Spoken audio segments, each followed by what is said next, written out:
So what do you want to talk about?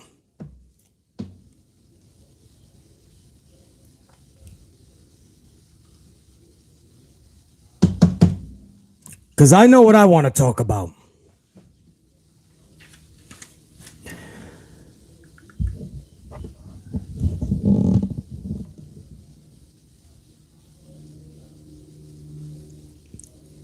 You're telling me, you're telling everybody in this chat, you're telling the wrestling world that we didn't get that moment on Sunday night. We did not get that moment where the crowd was about to explode to levels we probably have never seen in a main event at Mania, not even Brah at 30. That crowd was next fucking generation. And we didn't get it because I was told it wasn't time yet. Cody's not the one. He hasn't faced adversity.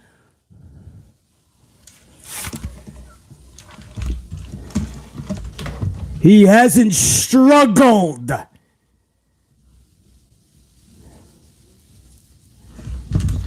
Are you happy now?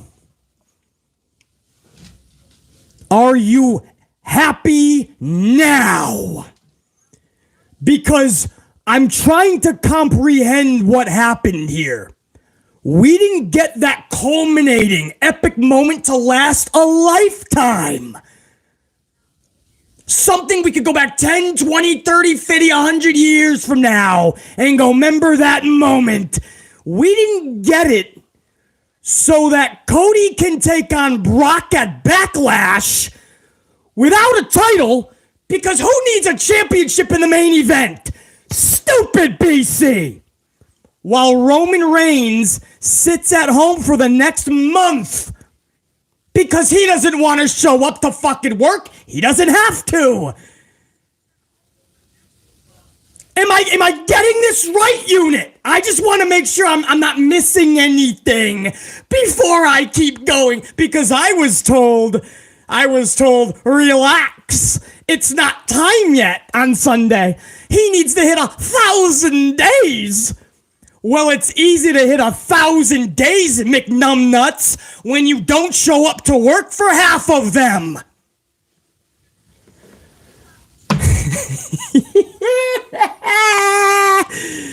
Oh, what a difference 24 hours makes.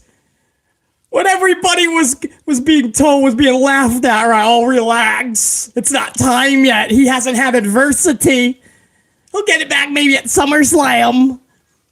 Look at you fucking fools now. Roman, just as we thought, is gonna sit home for a fucking month, not even wrestle at Backlash, more than likely. And the fucking main event is gonna be Cody and Brock. You fucking put the title on Cody Sunday then. This is Wrestling 101.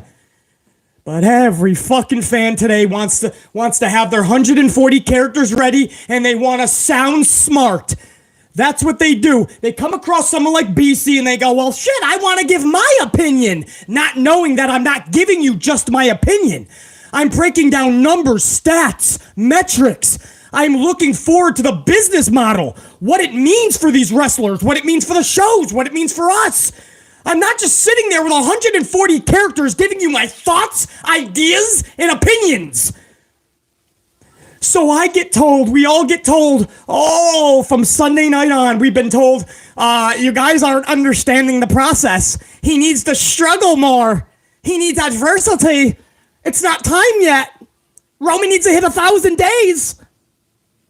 Are you that fucking stupid? What is the malfunction?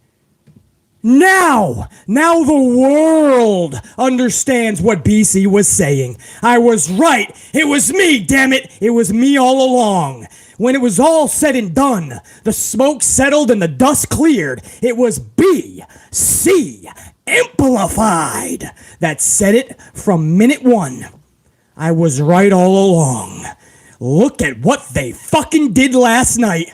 Now, your champion sits home for a month. Now, your main event at Backlash doesn't have a fucking title. Now, Brock attacks Cody for no fucking reason. Would have made sense if he was a fucking title holder. And of course, he can't get the shot against Brock, or fucking Roman. So it makes sense that he was biting at the chops, waiting for the moment that Roman lost those fucking titles. Roman gets his vacation, and everybody wins. Roman comes back more diabolical. Cody's on the road to fucking maybe becoming the top merchandise seller. He went to number 2 without any fucking title. Without any adversity, so to speak, is what I'm being told. He made it to number 2. Everybody was loving this fucking ride. 30 fucking plus years I've watched this product. I have never heard the term, he shouldn't win the culminating big one at the grandest stage because there's not enough adversity yet. They need to build him more. Motherfucker, consider him built. And if those were the plans that we saw last night, then we were right all along. The title should have went on Cody on Sunday night. Fuck your 1,000 days, fuck your adversity, and fuck your struggle. And by the way, did you get your adversity? Did you get your fucking struggle last night? The guy was fucking murdered in the middle of the ring. He was fucking killed. Is that good? Or do you need him eaten by a pack of fucking hyenas? You want a helicopter to drop in the middle of the ocean and he gets eaten by a fucking shark, and we hope that he comes back, and if he does, we'll give him the title. Huh? Do you want to see Cody Rhodes eaten by a fucking shark? What more adversity, you McNumbnuts? Sunday night was the fucking moment. The crowd, the anticipation, the suspense, and now we know the plans of WWE, which we knew was going to be fucked up. The problem was there was these certain fans that were planning out the future. They're giving WWE too much fucking credit. You're acting like Vince McMahon is not still the honcho over there. You're acting like Paul 3H's Levesque isn't the biggest kiss ass in the fucking world. And when Stephanie left, she packed up Hunter's balls again. Because Hunter is just gonna kiss the ass of McMahon. When McMahon says jump, Levesque says how high. When McMahon drops his fucking pants, it's either a paralegal or Hunter Hearst Helmsley right there to put something up it. Because I am sick of that as well. Everybody giving 3 H's. The fucking 3 H's could literally do anything on this fucking planet criminally, and he'll get away with it. Some people refuse to believe that 3 H's can do any wrong. When are you gonna fucking realize? I'm right every fucking time. At some point, you're gonna have to wake the fuck up and go, well, fuck, Beast Lee's right. This is a VKM and an HHH production. Now, even if you say that a 3H's production will be better than a Vince production overall, you're still going to get the pettiness. You are still going to get what happened Sunday night because Cody Rhodes took the fucking sledgehammer to Triple H's throne in All Elite Wrestling. And All Elite Wrestling whooped Triple H's NXT's ass back on Wednesday nights. Booted them to Tuesdays. You think 3H's forgets about that. You believe that he's not petty. You don't know Paul Levesque.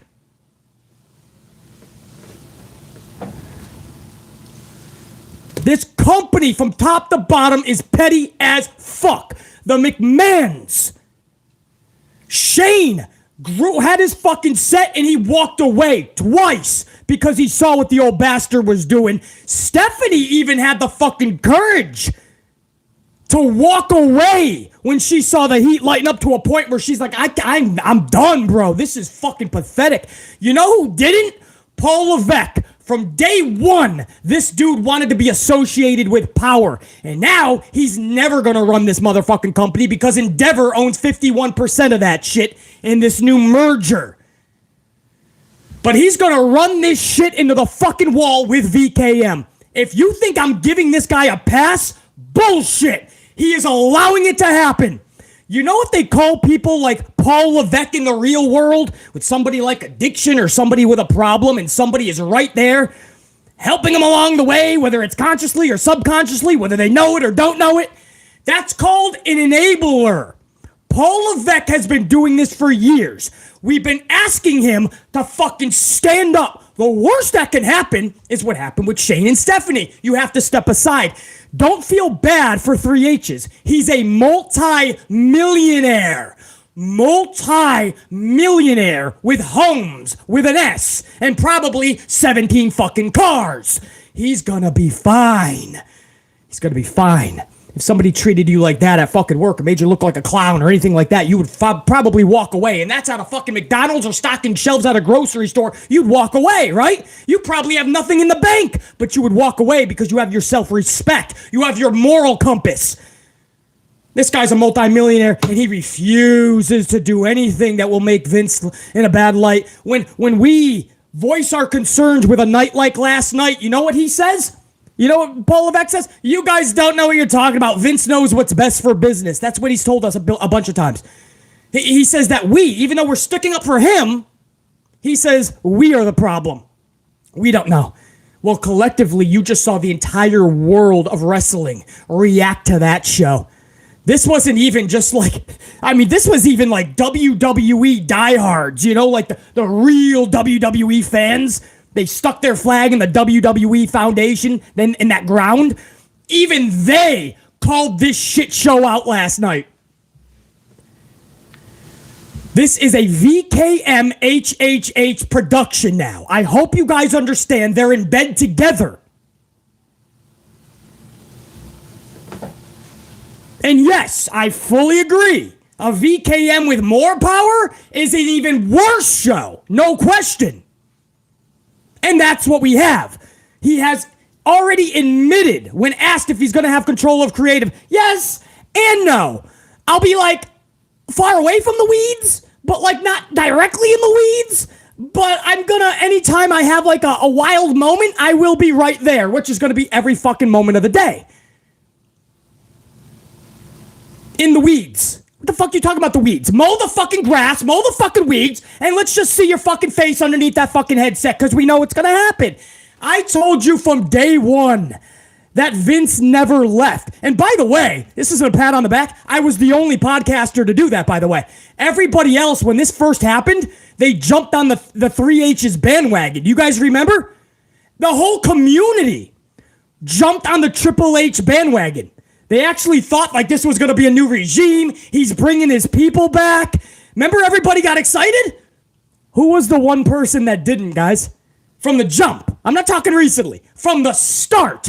I told you he never went anywhere. I took a lot of shit for it. And slowly, as the weeks and months went on, other people in the community started to catch on. Wait a second. BC might be right here. I think Vince never went anywhere. And then all of a sudden he started to get more and more power. Yeah, maybe listen to BC just a little bit more. A little bit. And here we are now on the cuspidus of what was supposed to be a wonderful fucking weekend. You ever see those memes? It's like how it started, where we're at.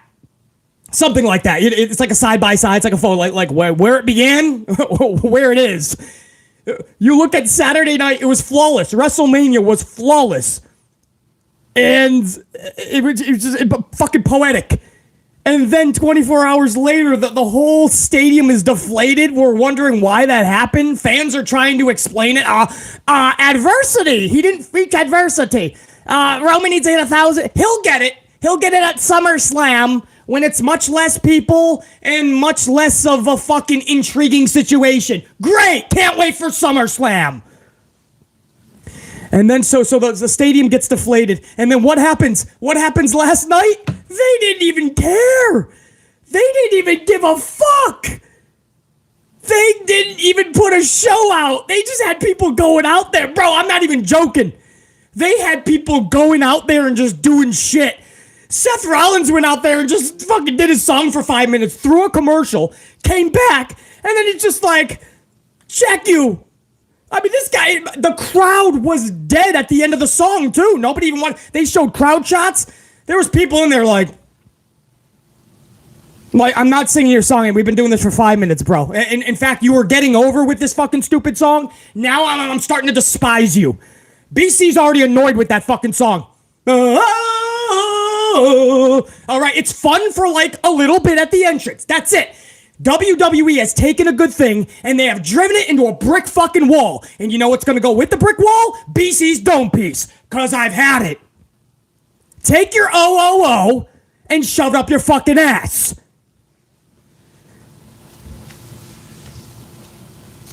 They had people going out there and just doing random shit. Brock Lesnar attacks Cody Rhodes. What the? I can see if he's got the title. Okay. That could be a fun first match, and it makes sense. He couldn't take on Roman. That was the stipulation. The second Roman lost it. Oh, Brock means business. We got the old Brock back. This makes no fucking sense. This is why Cody had to get the title Sunday night. I don't think people are understanding. Fuck your struggles. Fuck your adversity. Fuck your 1,000 days. Best for business was Cody getting the title. Now Roman is sitting at home for a month. You fucking idiots. The titles are off TV. He's more part-time than ever before. Because you needed adversity. I wasn't feeling it, Beasley. Well, the rest of the world was. Numbnuts.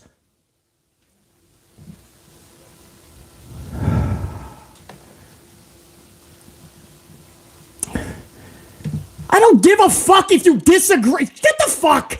I disagree, BC. I look at my fucking chat. I disagree, BC. Thank you for telling me. Fuck off. I don't give a fuck if you disagree. You're the reason we have a main event without a title. You're the reason the champion is home for another month.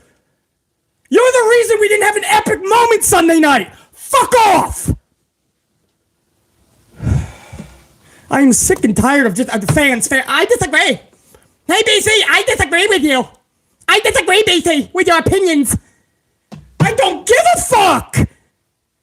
Fuck your disagreement, bro. Did you see the show last night? And you're going to sit here like a fucking idiot and go, I disagree, BC. I think adversity is needed, and I think at SummerSlam, it's going to be special. It's special like me, BC. But BC, you're being harsh. Shut the fuck up. I am done fucking around with idiots.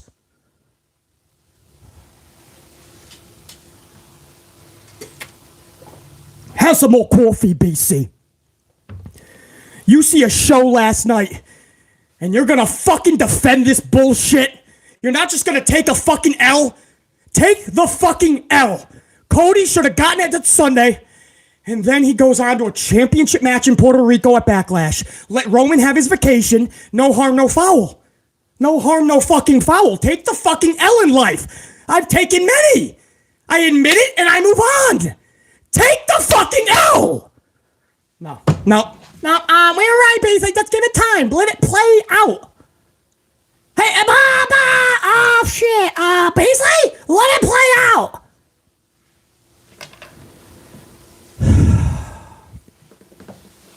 Stupidity, today you're getting booted. Booted. Automatic DOS boot. Right out of the red team. Gold team, you already know not to be fucking stupid. My channel members, my gold team, you guys are front line. Don't even try it. My red team, anybody, out. I'm not fucking around today. The WWE is on a dramatic backward slide. A lot of people are going to stop watching within the next 12 months if this shit keeps up, man. That's how serious that fucking company is in shambles after last night, bro. Pulling in record revenue is one thing. Your fan base collectively being pissed off, that's a massive problem. And we're either going to be honest or you're going to be a fucking stupid fool, but you ain't going to be a stupid fool here. Wrong place, buddy. Wrong motherfucking place. Ain't going to happen. Ain't going to happen in this motherfucker. I'm too amplified. I'm too fucking massive. I'm too fucking... Oh, brother, we are just getting started. We are just getting started ripping this bitch.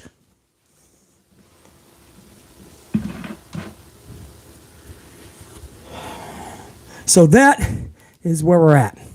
Can we just fucking call it what it is? When it's all said and done, WWE's big plan was to have Roman go away for a month. No backlash, no main event, no nothing. Nothing. He just goes away with the titles. Great. He's even more part-time. Oh, I'm so glad you guys got your way. And Cody's going to be in the main event with Brock. No title on the line just because Brock is pissed. Brock woke up on the wrong side of the bed today. That's what we're doing? Okay. Yep. Great.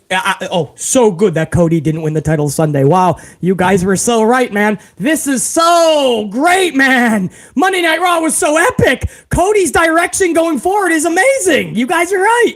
Roman's direction is amazing. I'm so glad the title stayed on Roman. He's going to be home for another month straight at Backlash. Nothing. Awesome. Yeah. And Cody's just going to be doing more promos because Brock doesn't work a lot of Mondays either. Brock doesn't work. Is Brock going to show up one more time before Backlash? Backlash is a month away. The 6th, Saturday. That's over a month away. So poor Cody is forced to do another fucking feud where this guy has to put the story on his back. That's what he had to do with Roman. And he did the best he possibly fucking could. You're asking him to do the same fucking thing here. Another part-timer.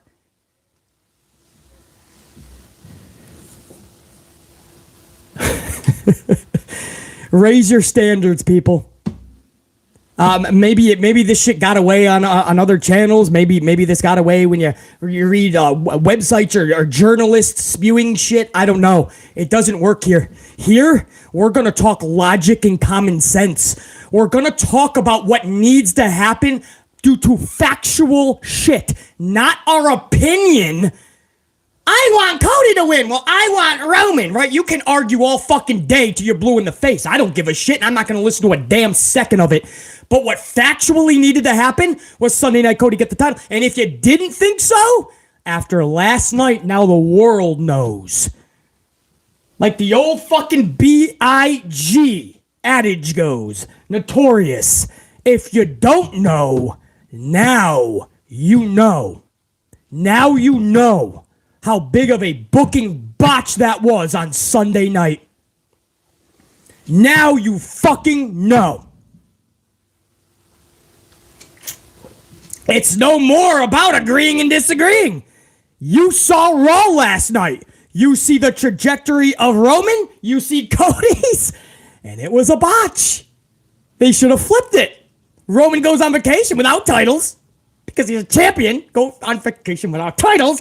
And you have the main event in Puerto Rico, a title match. That's why Brock would attack him.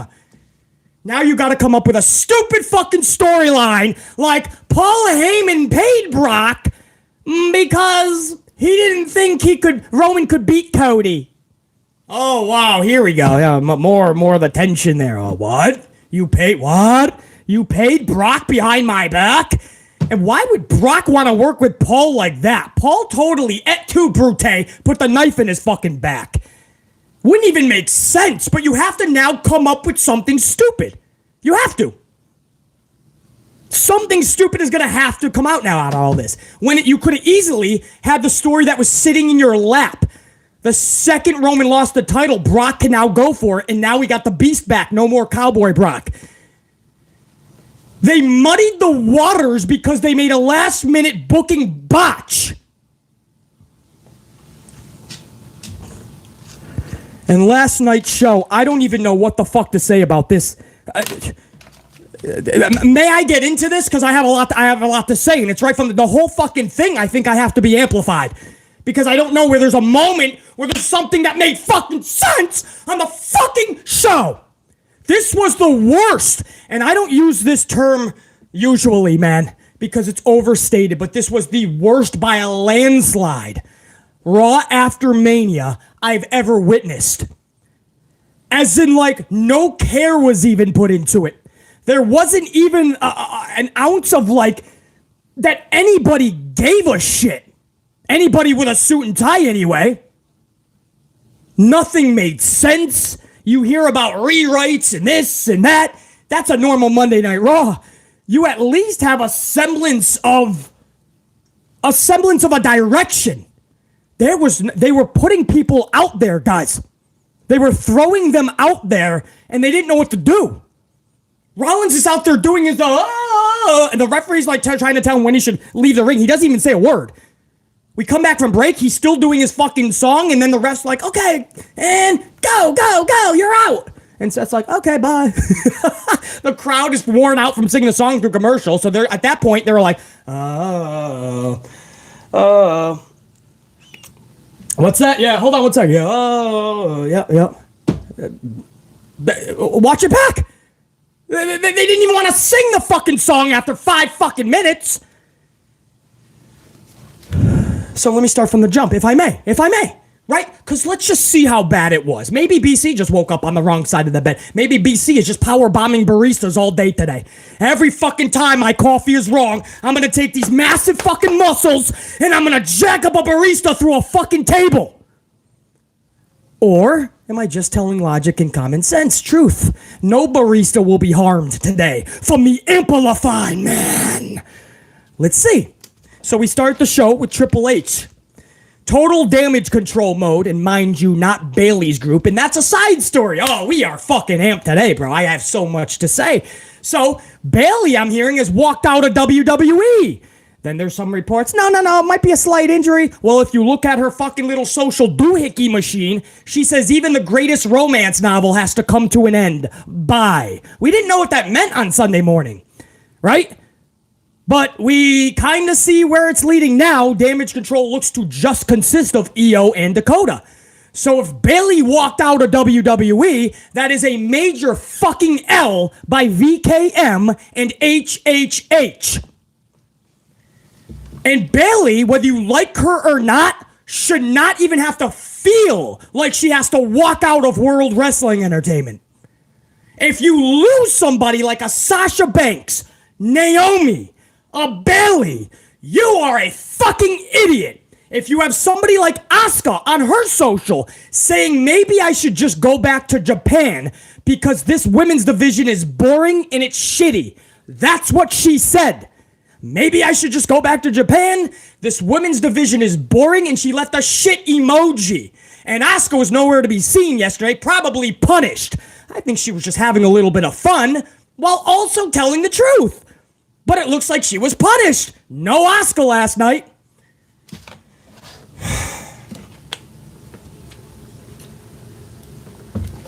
So let me keep going if you don't mind. So, you got 3 H's, Paul 3 H's, Levesque out there. He's in damage control totally, right? He's talking about thanking everybody who works for WWE, the staff, the crew, the talent, of course, us. He claims he claims, you don't have to worry. We aren't going anywhere. You, me, them, us, everyone, the world, the fucking grasshoppers, the fucking, the polar bears. Ninja Tozawa, R-Truth, everybody. Together forever. He reiterates, we are going anywhere, is what he says, right? Of course, this is the same bullshit that we hear every time they're in Damage Control. You guys remember when Vince McMahon, Shane McMahon, Stephanie, and Triple H stood in the middle of the ring because there was a low point at Raw. It got so bad that the entire world, like today, where even the diehard WWE fans were pissed off from last night. This happened a few years ago, where the whole world of wrestling had enough. And they stood in the middle of the ring and they had to promise a different creative direction. We hear you, we're listening. Anybody in the chat, night after TLC 2018, is that true? Yeah, Jer9. I appreciate that.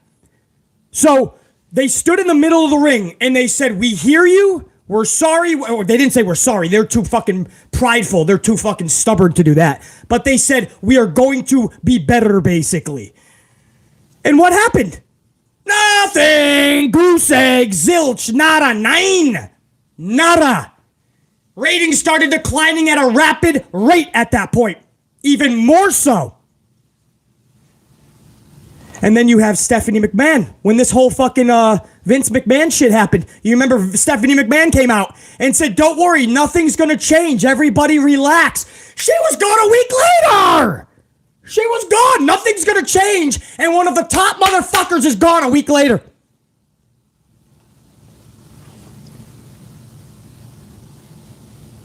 How the fuck? That's like if somebody took control of McDonald's and the owner said, don't worry, you're still going to have hamburgers in your patties, your buns. And they end up a week later putting cheesecake in the fucking hamburger buns.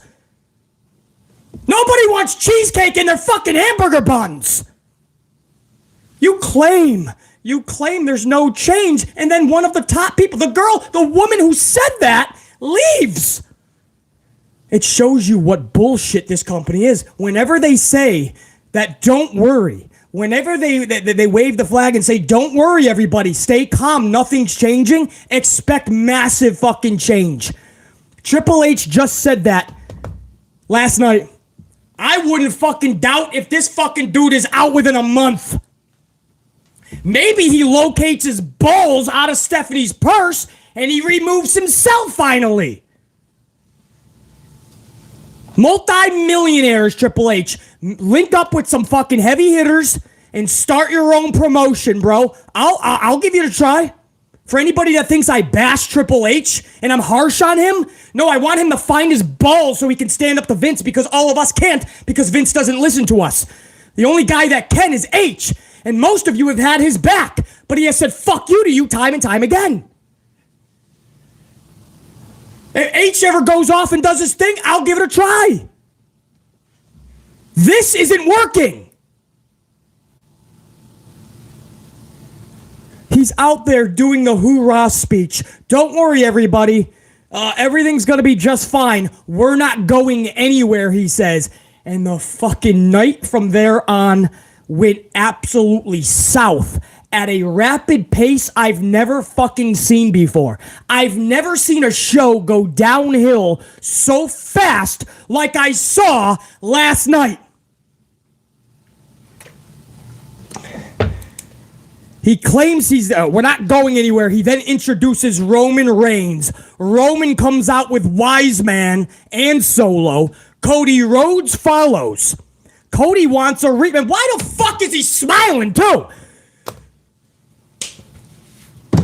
I'll tell you why. Right? Because they got to sell the Brock fucking beating later, right? That's right. BC just realized it. That's right. So Cody was actually selling this, and he shouldn't have had to bet in that position. You guys realize they're setting up for the Brock turn at the end of the night. So Cody has to look like he's excited for this. He really just wants to get his hand on Roman, right? If he's like miserable and all that, it doesn't have the same effect if you just have a miserable guy just got beat up. It's not the same effect. I see what they were going for. It doesn't make sense to have him smiling. He should not have been in that position. So he comes fucking smiling out. He says he wants his rematch. Of course, Roman declines. Paul Heyman's like, you ain't gonna get it today. You ain't gonna get it fucking tomorrow. You ain't gonna get it at SummerSlam. You ain't gonna get it in Puerto Rico at Backlash. You ain't gonna get it in Madison Square Garden. You ain't gonna get it in San Francisco. You ain't gonna get it in your fucking auntie's fucking bathtub. It ain't gonna happen anywhere. So Cody then says, well, how about a tag match? How about a tag match? Paul Heyman says, well, all right, well, we can do that, but it has to be somebody from that wrestled at Mania, and they will never be able to get a title shot afterwards. And here comes Brock Lesnar. Brock Lesnar comes down. And the match is announced for later in the night. Now, at this point, I'm thinking, okay, this is a good way for Vince and Ari, the Endeavor guy, the leader of WWE now is now this Ari guy. This was their way to have, okay, Brock Lesnar, you know, like a UFC presence in there with Roman. You can promote this through the night. I'm also thinking this was their way to give Cody a consolation prize, right? You didn't win the big one, but you're going to beat Roman in a tag match. No, we ended up not getting any of that, but that's what BC was thinking, and none of that would have worked either with me. That's a fucking consolation prize, and it's bullshit. It's pathetic. That was the start. I don't know why Brock would come down and want a tag match, but I'm like, maybe we'll find out at the end of the night. No, we didn't find out fucking shit at the end of the night, but I'll get to that. Then we go into Omas versus Elias. For the second straight night, Omas starts the fucking show, match-wise. Omas! And wait till you fucking hear what happened.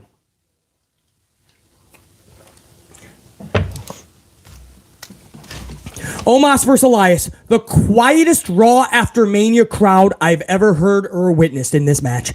The fucking quietest. No lies, guys. No BS. The crowd was silent in this match. Not just a Raw After Mania. A regular fucking Monday Night Raw. Just a regular Raw. That would have been shockingly pathetic. But this was the Raw After Mania. The crowd silent. Match was only 2 minutes, probably for the best. Omas pins Elias, and nobody, and BC means nobody, even budged out of their seat. Nobody budged. It was so sad. Dude, I wasn't even angry at the time. Dude, I got my notes. I got my coffee. I got another coffee. I got my notes. And I wasn't even pissed. I felt so bad for Omas. I felt bad for Elias. I forgot the referee, but I felt bad for fucking Numbnuts Nelson. I felt bad for the crowd to have to put up with that shit. I just felt bad. You know how bad it is if you're watching a show and you feel bad? You feel sorry for them? It is cringeworthy because it's so pathetically bad? Because that's what happened with BC watching this shit last night. That's how you know it went to tragic fucking levels. The fucking levels that I don't even know if they can dig out of. You'd have to get fucking Triple H's golden shovel, try to duplicate that son of a bitch, go to Home Depot and try to fucking get a duplicate like you would a key, try to get all those golden shovels and try to dig out Monday Night Raw from there because there was no fucking coming back. You got 3H's starting the show off with his usual bullshit spree because that's what 3H's does. When Triple H says shit, shit is what you see come out of his mouth. Triple H is a fucking liar. He's a fucking schmuck. He is a VKM kiss-ass member to the highest degree. And then we went into Omas beating Elias. And I promise you, I've never seen a crowd that fucking silent. The bell rang.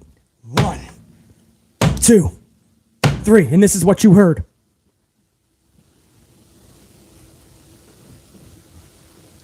Raw After Mania. And that's what you fucking heard. It's not working. This isn't even about liking Omas, not liking Omas. I disagree, basically. I love Omas. That's great. Omas seems like a really cool dude in real life, by the way. I've seen some interactions with him backstage. I mean, he looks like a really cool dude. That's probably why BC felt even more bad for him. It's not working, though. That crowd is the Raw After Mania, and not a soul wanted to see him out there. I'm a Jinder Mahal fan. I know, I take a lot of heat for that. You know why you don't hear that often is because I know nobody wants to hear that, A, and B, Jinder shouldn't be in a lot of situations. So I don't mention him, right? Because I know I put my fandom aside. Just because I like Jinder doesn't mean he should be on fucking TV right now. You come out with a really fucking grade A type of story and a reason for people to give a shit, maybe we'll talk. You're not going to get bullshit on this channel, bro. I'm not going to cookie cutter shit. Even my own, what I'm a fan of, who I'm a fan of, I will call it out. Omas is not working. It sucks. I understand. I understand his presence. I understand the matches that we should be hyped for. I get it. But it ain't fucking working. And that was the Raw After Mania crowd. That's obnoxious! I couldn't believe WWE diehard fans were turning against this show within the first half an hour. It was a beautiful thing to see, actually, because finally, if we all come together and start telling the truth, we can get a better product. So that's what you need. You need to get through to the diehard fans. I say this with All Elite Wrestling. I say it with WWE. If there's problems, correct them. The first thing is know about it, right? Listen, and then correct it.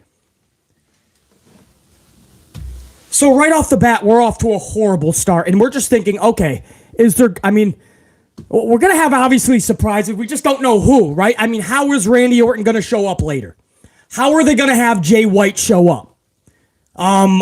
If it's Braun Breaker, how do you do it? If it's Cameron Grimes, how do you do it, right?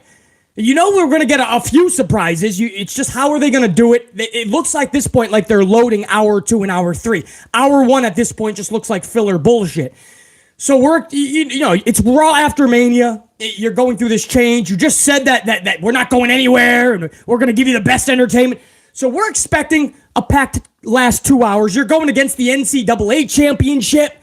So you got to get your best foot forward. You got to be ready to rock last night. There was none. There was none. There was no fucking surprises at all. Scooter McGhee! Scooter McGhee was the only one.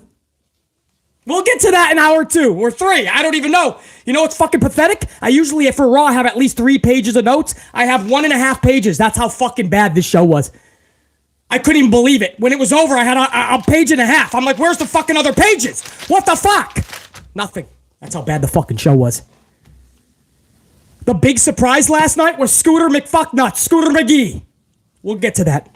Let's start from Omas and Elias. Crickets. Absolute fucking crickets with this son of a bitch. Omas and Elias. Backstage, the Usos are trying to get into the Bloodline locker room. Wise Man cuts them off at the door and tells them to go to the jet. They'll be there after they take care of Cody and Brock and that business. Usos are basically barred from the locker room, clearly being punished in the form of banishment. And then there's Rey Mysterio versus Austin Theory. That ends hour number 1. And for like 4 minutes, Theory tried extra hard to get genuine heel heat, guys. 4 minutes, this guy tried his heart out to make the fans hate him, boo him. He's like, yeah, you all cheer Cena. Why don't you go ahead and cheer Rey? And that was so sad. The crowd was already asleep at that point, so they're like, Rey, Rey, Rey, Rey. A few hundred people you could hear. Poor Rey Mysterio was like, fuck, man. That was stupid. Why did you do that? You can't force them like that. So then he's like, yeah, I took out your hero, Cena, and I'm going to take out you. I don't even know what he was saying. It was so bad. It was so fucking nauseating. 4 minutes of listening to Austin Theory yap his fucking gums, and then we finally got to this match. And Corey Graves, on commentary, by the way, takes his weekly shot at the IWC. By now, it's a common occurrence, right? Corey Graves has a vendetta against the IWC. Now, I don't know what they did to him or what he did to I don't even fucking know. I stick to the YWC. I don't do anything with the IWC, which is the Grand Spectrum.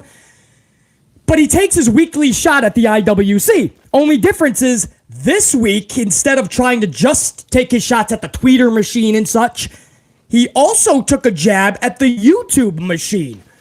told Patrick, or whatever his fucking name, Kevin Patrick, said, next we'll get you a fucking YouTube channel so you can be an expert on everything. Oh, big boy getting pissed off because his little After the Bell podcast has competition from a lot of folk. Corey Graves takes his shot at us, but when we take shots at Corey Graves, we're being harsh. Well, I'm going to stop that trend right now because Corey Graves needs to know to when to shut his fucking mouth. He should be glad that he's got the gift to gab because Corey Graves is a failed fucking wrestler. That's what he is.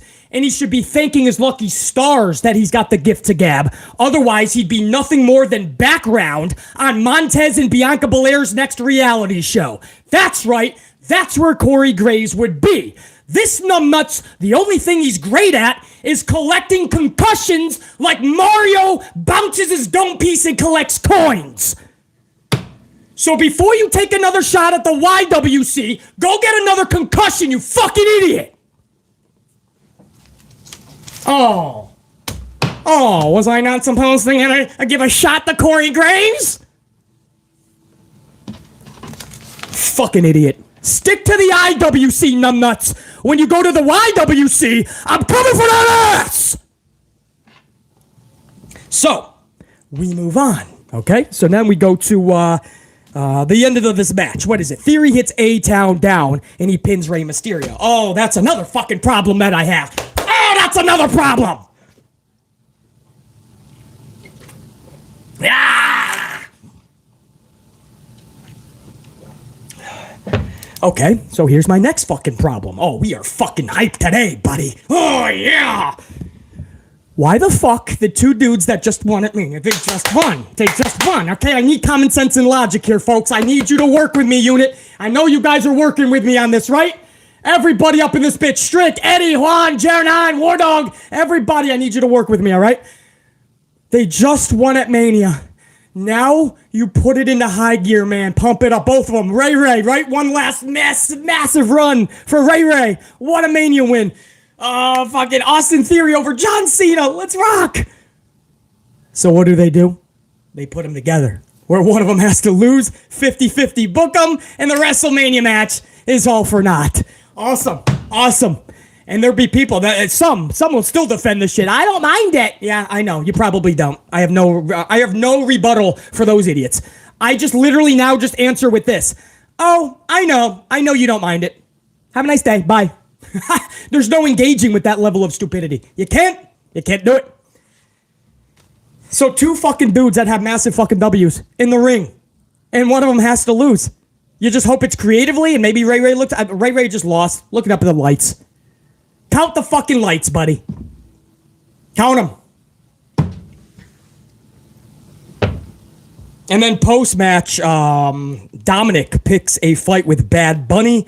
Bunny pops Dominic. Damian Priest chucks Bad Bunny over the rail. Tells him not to do that. That's my boy now. And Bad Bunny was pissed off that he just got handled like fucking Lily the Alexa doll.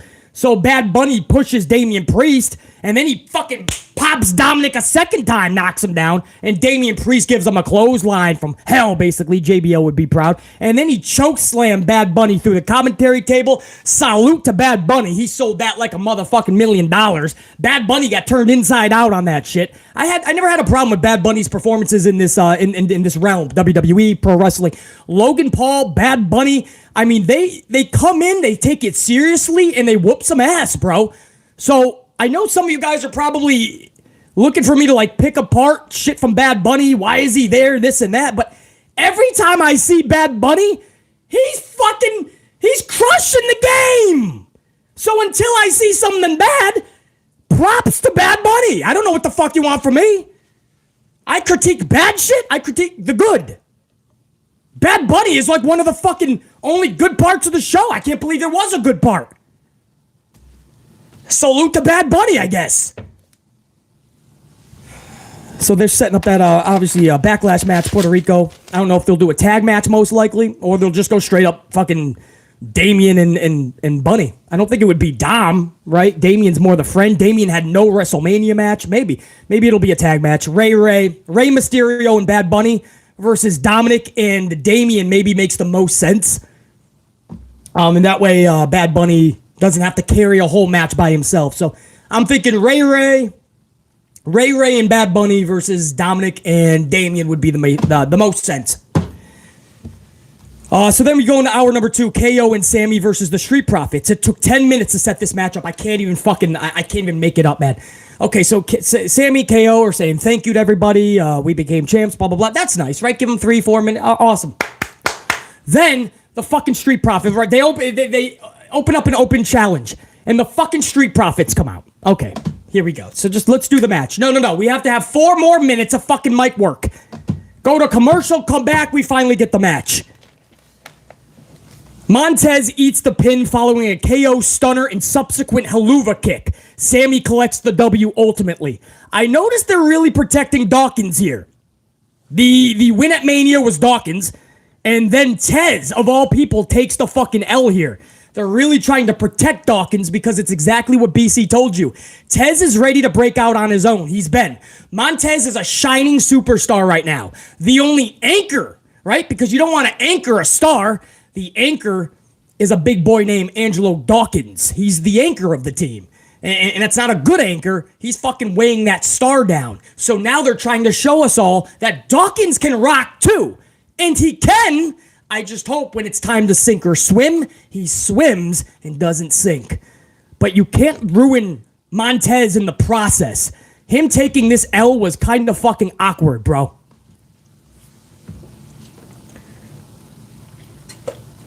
And then it was time for Sethington Rollins. Oh, here comes Sethington. And Sethington Rollins comes to fucking sleep, right? I get put into a fucking, we get put into a fucking coma with this. They have worn this song into the fucking ground. We now have to do it 5 minutes every show. We're like fucking Walking Dead. Well, it's zombies. Oh, that's all it is. Troller, I got you.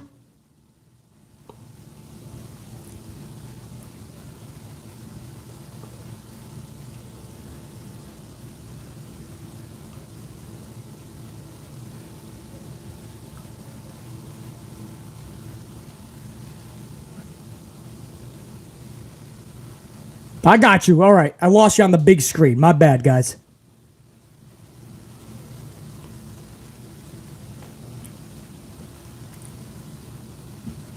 Uh-oh. Yeah, I got you guys. All right. Real deal. Dino, Cosby. I got you guys. Santivia, WWE Marvel fan. All right. Thank you guys, man.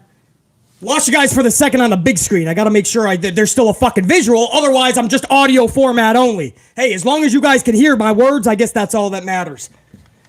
Sorry for that sudden pause there. All right. Moving on. Sethington comes out. Sethington's doing his own. Now, we go to commercial. We're expecting, okay, here we go. When we come back, we're going to have something that is fucking... it's going to be something stupid, but you set up something for Puerto Rico Backlash. Okay, let's do this. Let's get it done quick. Let's make this less than 7 minutes. There's no reason to carry this on. We come back, and he just gets told to leave. He just gets told to leave the ring.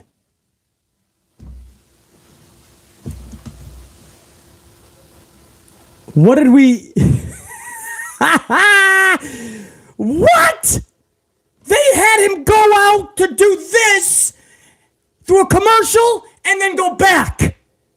And that's who you want to defeat Roman Reigns. You want the world of wrestling to think that that's going to be a bigger moment than what we had on Sunday night? Come on, man. Raise your standards. And by the way, much love and respect to Sethington Rollins, by the way. We all want the best for him. Dude's an amazing wrestler. We hope he can get back to where he was when he cashed in that fucking briefcase at WrestleMania many years ago. 31, I believe. I hope. But right now, with just his fucking song and everybody going, he's so over. No, his song is over. I couldn't believe they just had Seth Rollins go out there, do this, and then he fucking left. I was like, there's got to be this is a troll job, right? He's going to go to the parking lot and somebody's going to run him over with a monster truck, right? Austin Theory's going to run him over with a monster truck. Awesome. No. Wait, we do not need to see Rollins in Theory 1,000 times. Who? Omas. There you go. I'll give a fuck about Omas if he just starts running people over with monster trucks. You want to put over Omas? Give him a monster truck. Bobby Lashley versus Ali ends hour number 2. The match was 21 seconds. No lie. Can't make it up. Wouldn't make it up. 21 seconds long. 21 seconds, Bobby Lashley defeats Ali. Hurt Lock destroys Ali into a tap out. Remember the rumors, guys? Do you guys remember the rumors of Ali getting a huge push after Mania? A 21-second tap out to Lashley is a damn good start. Damn good start. I'm so happy to have seen Ali start his mega push last night, guys. 21-second tap out. Fucking A, bro. Now that I got you guys back on the big screen, which was lost for a little bit. Thank you on those ups, by the way. We're about to hit 500 live in the middle of the morning or afternoon, whatever fucking time it is where you are. We're about to hit 500 live. You guys are the fucking best, man. I appreciate that. I know I'm the last podcaster to do a review, middle of the morning and afternoon, but that's just the way that it is. But you guys show up, we rock it out. We then go on to Bianca. Oh, I don't even know. This is what I mean. They were just throwing wrestlers in the middle of the ring last night. And wait till you hear what they had planned for fucking Bianca Belair.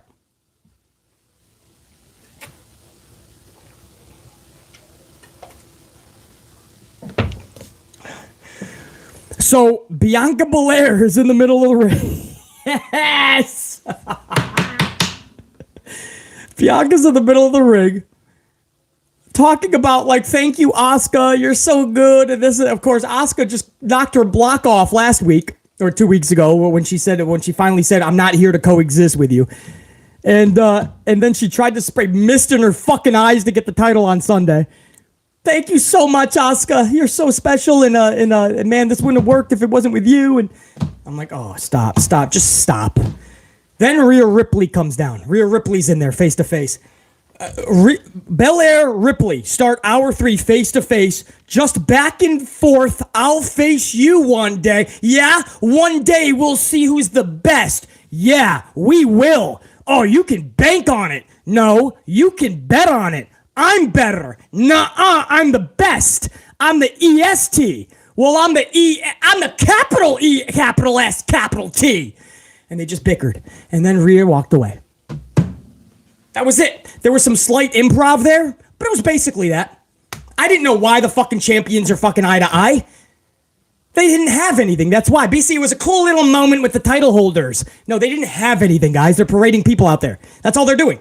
They didn't have a show planned. So they just threw things out there left and right on the spot. That's what happened, guys. I've watched this shit decades. I'm telling you what happened last night. They didn't have a game plan at all, and they chucked shit. They just like throwing baloney at the wall and seeing where it sticks. They threw Seth Rollins out there just to fucking sing his song, and then he left. They threw Bob Lashley out there for 21 seconds to tap out Ali. Triple H is out there for 5 minutes going, thank you, thank the polar bears, thank the sharks, fuck it, thank the Pacific and the Atlantic Ocean. Most of all, thank all of you, because we're not going anywhere, man. He's out there taking all the time, and they're just chucking human beings out there. They chucked out Bianca, and then they're like, Rhea, just go out there and tell her, one day, if we ever face, I can beat you. And Rhea's like, okay. That's what happened last night. Not entertaining. A match that we know we're not going to fucking see anytime soon. I mean, if they're both title holders at Survivor Series, okay. Fuck that. Let's do something. Let's care. Backstage, Bianca in the parking lot gets ran over by fucking Omos' monster truck, right? Omas is like, sorry. I was trying to get the Sethington, right? Or maybe Dewdrop. Guys, I would even take Piper Niven running over Bianca Belair backstage, right? Make it a stunt. She doesn't really get ran over. Relax, it's a stunt. We used to do it all the day back in the Attitude Era. It's just a stunt. You have to give a fuck, plan it, and do it. That's all. It takes work. It's creative. But it sets it starts a fucking storyline and it starts a riveting intrigue. What the fuck? Piper Niven just ran over Bianca? Of course, nobody needs to see Belair and Piper Niven. I'm just using an excuse here and an example, right? We've already seen that match. My point is, that would have been more entertaining last night than watching Rhea and Bianca fight like toddlers in preschool. I would have rather watched Piper Niven run Bianca Belair over in a fucking Prius. A Prius.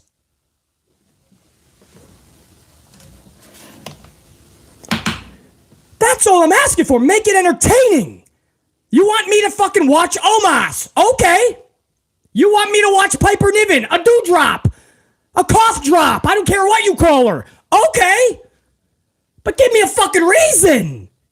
Make it fun for us to watch it. Omos' match was absolutely fucking dead. It was negative crickets. If this was a sound decimal meter, it was negative crickets. That's what Omos brought. And then you have fucking Bianca and Rhea just like, bye, bitch, yeah, fuck you. That's it. Awesome. No Asuka. Asuka's probably punished for her fucking social media post, calling the women's division boring and giving a shit emoji. And saying maybe I should go back to Japan. Again, she's friends with everybody. I think she was having fun, but also telling the truth, right? There's some frustration. You're a performer who's 0-5 at Mania. Your fans, everybody knows it's fucking stupid. And you left the post. A little bit of fun, a little bit of truth. She's probably getting fucking punished. Bailey's fucking probably gone because she knew she was gonna fucking lose. Put up her post telling everybody bye. And I don't blame her. Damage control is done. Absolutely done. I said WrestleMania, they're either going to have to win or they're dismantled. Because I love all three of those ladies. And I'll be the first to say there's nowhere else you can go with them. They're done. Nobody is believing in them anymore. It's done. In fact, didn't they lose a fucking match? They just lost a match. Actually, we're about to go into... Oh, fuck. Here we go. All right, let's go into the next match. This justifies everything I just said.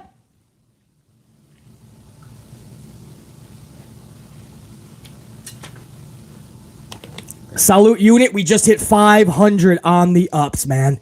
No reason to stop now. Let's take that son bitch to 600 and stay amplified. Next match was Liv Morgan and Raquel Rodriguez defeating, I'm going to say this again, as if WrestleMania was an embarrassment enough. And I love Liv Morgan, by the way. I'm not sold on Raquel, especially smiling Raquel. Maybe if she stopped smiling, I can start the process of loving Raquel as much as Vince McMahon does. Liv Morgan, I absolutely think she's phenomenal. And you guys know I think Io Shirai, Io Sky is one of the best wrestlers in the world. Dakota Kai, one of the best to do this. Morgan and Raquel defeat Damage Control. Io and Kai. A Tahana Bomb Oblivion combo ends the match. Morgan pins Kai. Somehow, that earns them a tag title match next week against Becky and Lita for the titles. Now again, I need to reiterate this for full transparency. I love Liv Morgan. I'll go along with the ride for Raquel. I hope she stops smiling a little bit for us to give a fuck. I said the same thing about Finn. We all love Finn. But man, when he was smiling, smiley Finn with the pop collar, right? And he's fucking coming out of the ring all happy. And I'm like, oh, please give me the demon. Dude, this is fucking so stupid. When The Rock was Rocky Maivia smiling down the fucking aisle, we wanted to put our dome pieces to every brick wall. Ronda Rousey smiling. I'm a Rousey fan. It was fucking nauseating. Raquel, same shit. Cut the fucking smile. If you ever wonder if Vince McMahon has any control, look to see who's smiling down to the fucking ring. Because they had Cody do it. Cody would not have done that. Cody would not have done that. I've seen this dude after he's come over off a big loss, and he's fucking direct. They made him smile so it could sell the Brock turn later in the night. Cody shouldn't have had to done that. Raquel fucking smiling. If you ever wondered, guys, if Vince has any control, Just look to see if wrestlers are smiling down to the ring. That means Vince is in gorilla and he's fucking telling you, smile. Because it's obnoxious. Every wrestler knows that. Everybody knows that that's Vince's thing. He always says, smile. They wanna see us smile. Don't listen to my doofus son-in-law, my idiotic daughter. They wanna see you smile. Yeah. There it is. Show me the pearlies.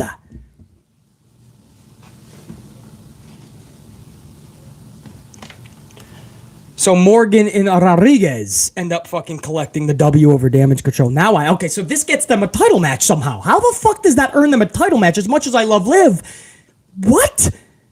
How? Now I understand Ronda still has the little injury. Ronda's still a little injured. That's why she didn't have a lot of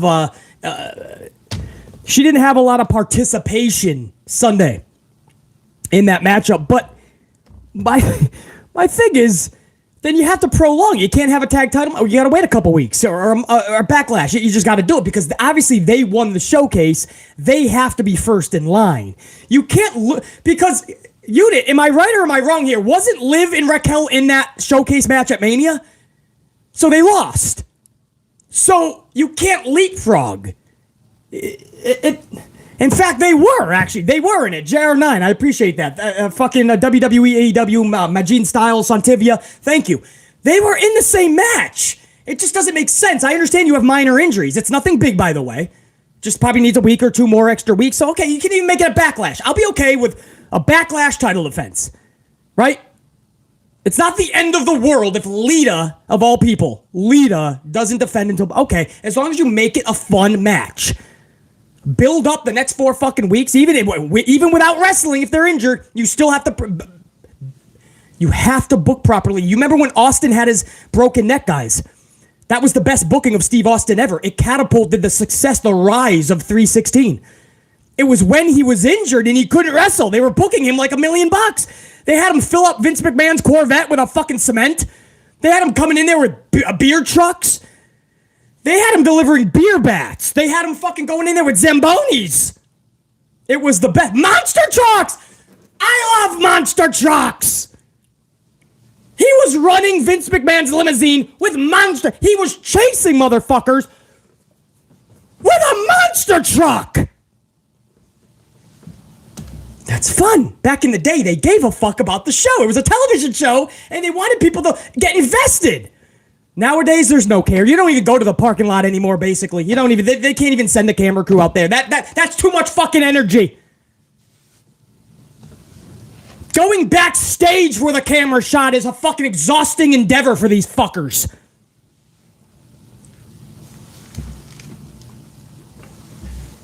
So you have a tag fucking title match out of nowhere next week. Liv Morgan and Raquel just leapfrog the fucking...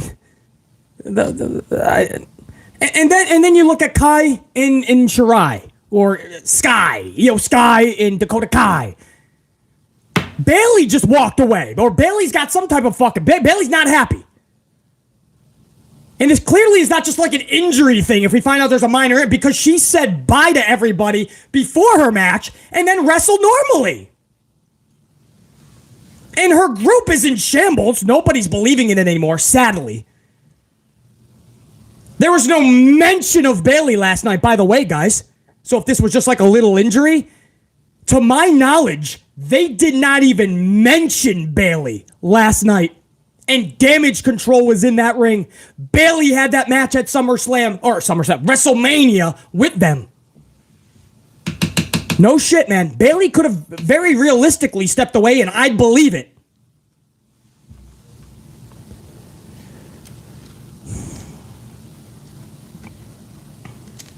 At the very least, looks like there's no more Damage Control in that realm. I don't even know how you could ruin Damage Control. 3 of some of the best women's wrestlers that you could come across together. Bayley and Io together. And you add a Dakota Kai?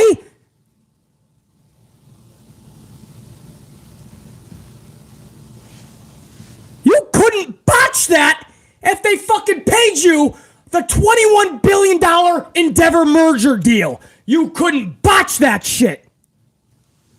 And they found a way to. Next up, Scooter McGhee! You guys wanted big WrestleMania post-show. Raw After Mania surprises. Who's it gonna be? Is Bray finally gonna come back? Is it Randy Orton? Is it Cameron Grimes finally? Is it Braun Breaker? Is it Jay White? Maybe Zoe comes out of nowhere? Who knows? Sky's the limit. You know who it was? You know who it was? Bro! Scooter McGhee! Scooter McGhee comes fucking, for those of you that don't know, if you're new to the channel, that's Matt Riddle. And with his little, he's scooting down the fucking ringside. Even trips at the bottom of the ramp, by the way. He's scooting down and he's like, whoa! Who the fuck put that there? That's called the ramp, and it's always there.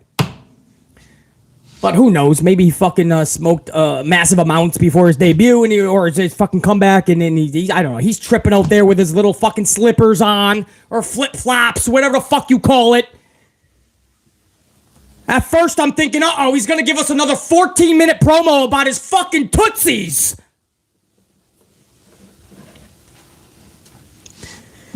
Scooter McGhee almost falls off his scooter during his entrance. He says, surprise! Did you guys miss me? I'm not even joking, man. I couldn't even make this up. I wouldn't. I verbally, out loud, when he said, dude, bro, did you guys miss me? I verbally shouted, no, bitch! Go back! Get the fuck out! Go find Randy! Has anybody seen Randy? I'm looking for Randy. Well, we are too, actually. We were hoping for him, not you.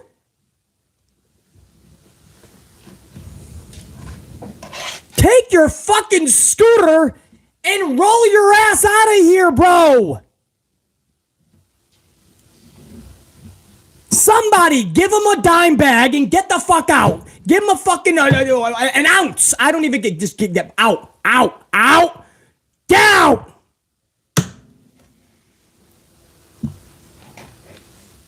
Scooter McGhee's the biggest fucking surprise. Honestly, it's at this point, it's clear, guys. At this point, we didn't even get to the fucking main event. At this point, it is fucking clear that they're saying fuck you to us. Right? Everybody knows that in the chat and everything, right? Everybody understands that at this point, they're saying fuck you to all of us.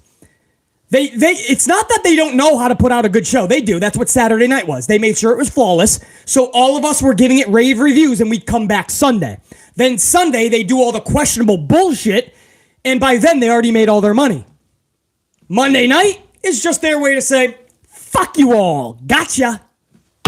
At this point, they just said fuck you to all of us. It was pretty clear at that point. Matt Riddle, Scooter McGhee comes rolling down as the big surprise. And you know what it was? You know what it was for anyone going, I love this. I like him, BC. I hear you. I like serious Riddle. I don't like the fucking bro. Where's Randy? I don't like that one. I like serious. When Matt Riddle's serious, he's fucking lethal. That dude is the shit. The problem is 95% of the time it's funny, Scooter McGhee, and it's I can't do it. And if you're gonna tie up Randy Orton when he comes back to do fucking 420 RK Bro again, please, bro, no, please, no. It is clear with Randy's injuries, he doesn't have that much time left in the middle of the ring. I don't want to see it just with Riddle. So this fucking guy comes out. Do you want to know how he came back, guys? You ready? The fucking Miz. The Miz. He came back. Scooter McGhee came back to set up a feud with the Miz. He says, did you guys miss me? BC was like, nah, bro, not at all. No, bitch. And Miz attacks him. 30 seconds later, he's eating a bro Derek, and the segment is over. And then, after commercial, we find out that next week, bro, Scooter McGhee is going to take on Miz. So, Scooter Bro came back to WWE to start a feud with the fucking Miz. At this point, I'm not even fucking joking, man. I would be more entertained if you just brought back Snoop Dogg. Bring back fucking Snoopy and let him beat Miz again. I will take the world's fucking worst Snoop's elbow over Scooter McGhee in the Miz next week.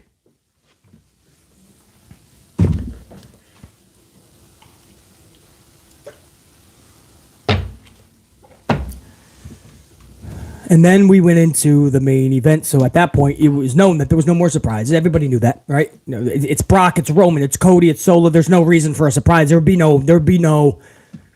So at that point, everybody finally came to the realization, guys. At that moment, when we knew there was only one segment left, and it wasn't even a segment that you could really have a debut, it was at that moment that everybody went, wait a second. This show is horrendous. This was the fucking worst Raw After Mania. This is one of the worst Raws I've ever seen. But this didn't even feel like a Raw After Mania. It didn't even feel like a complete show. It felt like they just said, fuck you to us the whole time. It was at that moment that everybody went, oh, fuck. This is not good. And then we went into the main event segment, Cody Rhodes and Brock Lesnar versus Roman Reigns and Solo Sikoa. And they do the introductions as if there's a title on the line. So I knew something was right there, and it was high time that I think we all knew at that point Brock was turning because they did the introductions. And if you go back and look at Brock was smiling and he was just looking and ready to pounce. So they do the introductions like it's a title match, right? And when it gets to Cody, he does his fucking thing. Oh! And he turns around right into an F5. Brock turns on Cody. And you look in the top right of the corner of the screen. Roman and Solo get out of the ring. And they're gone now. They're gone till Backlash. Maybe you'll see them here and there. Maybe on a smack, you know what I mean? For I don't know, some type of story development with Usos. But we do not anticipate him having a Backlash match. He nice and quietly drifted off. Your champion. And Cody and Brock, for some reason, started their Backlash in Puerto Rico main event. They started that process last night. And Brock literally killed Cody last night. Just obliviated this dude. F5s, put him F5 through the table, a steel chair to the throat, bashing him into barricades, F5s, face first into the post. Just absolutely annihilated this human being. Now, in any normal circumstance, we love shit like that, right? I mean, we love those badass beatings. This made zero sense, and the reason it did is because, here we go, guys, this is what I'm trying to say, the wrong decision was made on Sunday night. If you know a guy is going away and he's not going to participate at your next pay-per-view a full month more than a month away, then obviously he's dropping the fucking title. And if you know that this guy is going to have a massive main event and you need it to make sense, he should have the title, and it's a title match. They fucking made a last-minute botch. They made a last-minute botch, and it ended up being a dud. They kept the title on Roman, and he became more part-time. He's not even going to be having a Backlash match. And now Cody's there to put the main event on his back for Backlash because fucking Brock Lesnar doesn't even work. Brock Lesnar doesn't even show up. He shows up twice a month tops for a big story. That's only for a big story. This will be lucky if you see Brock one more time. So obviously, Cody had to get the belt on Sunday if this was the plan all along. This is what BC was trying to tell you. You guys were giving WWE too much benefit of the doubt. You were giving them too much leeway. You were acting like WWE was going to do all the right things. I was trying to tell you, do the research. and doing like due diligence on the history, I was trying to tell you what my conclusion was. Based on evidence, they were going to botch this. And that's why this was a big deal on Sunday night, guys. We were trying to tell you guys that. This isn't just about like 1,000 days. Maybe at SummerSlam he'll get it back and it'll be better because he overcame adversity. This is bigger than that, guys. Bigger than that. It's easy to get to 1,000 days when you don't work half of them. And now Cody has to somehow put another main event on his back with a guy who's not going to show up.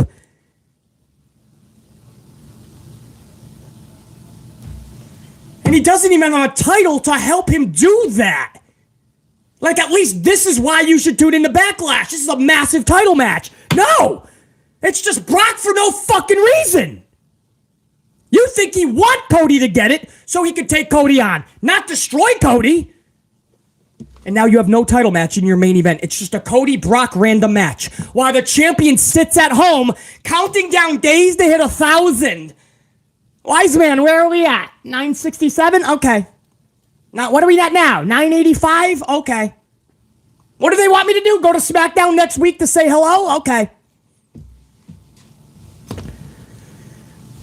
This was all ass backwards. All you had to do was ignite that match on Sunday night. The crowd on their feet throughout the match. I've never seen something like that. I've never seen an atmosphere like we saw on that main event. Rock Hogan in Toronto, that was not even the main event, and that was something of its own. But for a wrestling main event like that, man, not even Brah WrestleMania 30, not even WrestleMania 6 Warrior Hogan, I've never seen that, where the entire world was ready for the championship to change hands and go to fucking Cody and finally give him that massive rocket. He's already crushing the game, number 2 at merchandise. Let's see if he can dethrone Roman as number 1, and they never even gave him the chance. And then everybody saw what happens next. Roman goes home with the titles for another straight fucking month up front. And Cody is going to a main event with Brock Lesnar for no fucking reason without a title.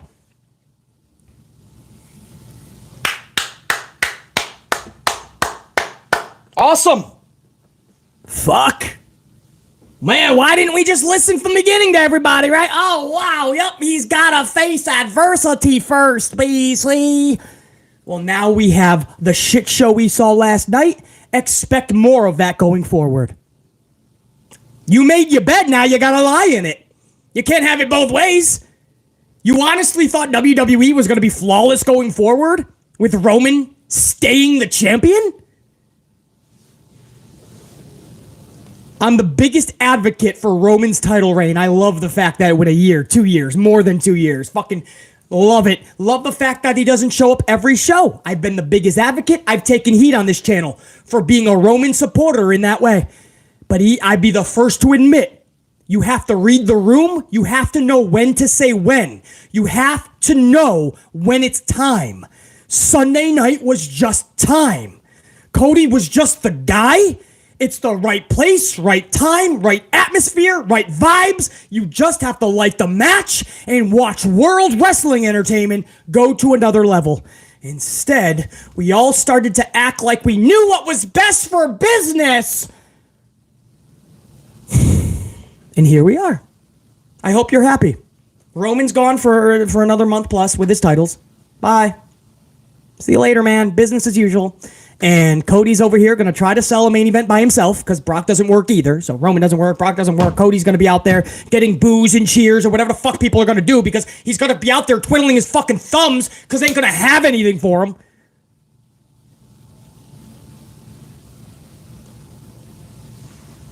Right now, they're doing Cody Rhodes dirty. That's what they're fucking doing. Because they're botching him. He was in the right place. They just needed that last boost. And instead, it's almost like 3H's Paul Levesque took the sledgehammer to Cody Rhodes' throne. And I think he's been waiting to do that for a very long time. Ever since Cody Rhodes took that sledgehammer to Triple H's throne in AEW, I think Triple H has been waiting to do this. So you take Vince McMahon, you put 3H's with a Cody sitch, I think this is a marriage made in hell. I'm not letting Triple H off the fucking hook here, because if you listen to Triple H's press conference after Mania, he fucking told you that was his fucking decision as well, if not for fucking Vince too. He told you how he came to the conclusion. He gave you details on what went into that decision. And at least he was honest for once in his life. He said, sometimes we make these calls and we're just wrong. We just made the wrong decision. He at least admitted that there are times, and this could be one. And guess what? Here we are 24 hours after, and that ended up being the wrong decision. A mega botch that you can never get back. It doesn't even matter, guys, if Cody has a match at SummerSlam. If you put Cody and Roman at SummerSlam in a rematch, you will never get the vibes, the atmosphere, the amount of people. You'll never get that again that you had on Sunday night. It will never be as relevant. It will never be as prestigious. It will never be that type of moment to live on in the annals of time. You botched. You botched for a lesser occasion. For a lesser significant moment. You fucking botched. You'll never get that moment again. That was lightning in a bottle on Sunday night, and you absolutely shit the bed with it. You fucked up masterfully, and the 1,200 people live know it. The thousands that are going to catch this later are going to know it. You damn well know that show was a shit show. You fucking know it, and you're going to be honest, or you're going to lie to yourself still and say, no, they could still do good with this. You give WWE the benefit of the doubt. You keep giving them more leeway. Keep giving them more rope. I'm done. I'm done because I've been calling this shit. And at this point, I'm tired of being right. I actually want to be wrong, unit. I want to be wrong for once. Just so things would work out and this product would be better. I wanted to go into last night and see something epic for Cody and things make sense and Roman's going to defend at Puerto Rico's Backlash. I wanted to believe that, but I tapped in to my logic and common sense. And logic and common sense told me it ain't happening, Jack. It ain't gonna fucking happen. This particular Monday Night Raw was one of the worst I've ever seen. It was absolutely the worst Raw After Mania. And you know what's sadder, guys, is there was a long period of time where the Raw After Mania was the most anticipated Raw of the year. It was so much fun. We looked forward to it like it was its own pay-per-view. And you know what's sad? Over the last few years, it's been diminished. And last night, it was absolutely killed off. And I think WWE is okay with that. They want that. They don't want you to kind of go against the grain. They don't want you to be too fucking wild. They want to limit the beach balls and the fun. Sadly, guys, the bigger problem here is that the Raw After Mania is no more. There's no more excitement for it. It's dead. The crowd was asleep. They were in a fucking coma last night. When you start the show with Triple H running his fucking gums about we ain't going anywhere, we're going to listen to you and we're going to be epic, and then you put together 3 hours of a fucking garbage fire, and then you start the night wrestling-wise with fucking Omas to negative crickets of a reaction. It somehow got negative decimals on the volume meter. And then you go into Seth Rollins just fucking doing his song and not saying a word and then leaving. Ali is tapping out in 21 seconds to Bobby Lashley because they just threw him out there and said, hey, eat up a minute of time. Theory is taking on Mysterio for no reason. They both won Mania matches, so it's one of them's got a... Why is Ray just... you can't. You can't even, man. And your one big surprise, the Raw After Mania is fucking Scooters McGhee.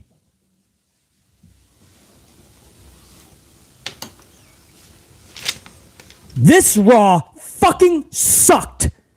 What a difference 24 hours makes. From Saturday night, when we were all, as wrestling fans, on top of the world. In 24 hours, we were just befuddled. Everybody arguing, it was the right decision to keep it on Roman. No, Cody had to win. Nuh-uh, yeah-huh. Everybody's arguing. Everybody's fucking disputing. Nobody's talking about the night of great action for night 2 because it wasn't. It wasn't. Night 2 was a fucking clusterfuck. And then you went into the Raw After Mania where they finally put the final nail in the coffin. And I don't know where this product goes as Endeavor. Whenever they claim everything's good, everybody calm down, nothing is changing, we're not going anywhere. That's when you panic as a company. This is what you're gonna see, folks. I'm telling you this right now. As I have said from day one, this is probably going to make people cry. I don't give a fuck. As you've known for the last hour and a half, especially that we've been live, I'm not having it today. I'm not dealing with bullshit. I don't have it in me, bro. I don't. I've had too much coffee. I had 3 hours in the fucking gym. I'm a massive motherfucking amplified man right now. And I'm fucking ripping motherfuckers. It's what I'm doing. So I'm not having it. This is the truth. You don't have to take this, but you're going to have to accept it. Vince McMahon is back. He never even left. So you can look at it like that as a plus. Can't be back if you never left. I told you he never left. Now he just is back creatively. And I absolutely believe that 3H's is going to work right there with him. Whenever Vince doesn't feel like showing up, whenever Vince doesn't want to tackle a subject, he's going to have Paul 3H's or Paul No Balls Levesque do his dirty work. Paul Levesque will be there going, I got it, Vince. Anything else? No, doofus son-in-law. If there was, I'd tell you. I just wanted to make sure my tribal chairman, I just wanted to make sure, my tribal chairman, I want to do everything correctly. Stop sucking up and get to work, doofus son-in-law. Okay, my tribal chairman, I'm going back to work now. Is there any chance I can ask my wife for my balls back? No, they're gone forever. They're working together, guys. They just are. And I understand that's hard to understand because you want to love Triple H, right? There's a lot of people that love Triple H and you just want to give him a total pass and you just want to blame Vince. But when you allow it to happen for this long and you go along with it and you don't stand up to it, you're an enabler. So we can no longer just give this guy a pass anymore.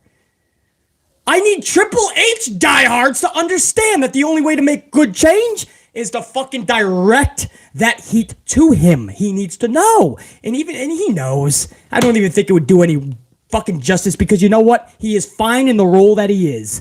Vince's little bitch. Vince's little bitch. VLB. Time to play the game. Ladies and gentlemen, VLB. Michael Cole on commentary. Wow, it's going to be a pedigree from Vince's little bitch.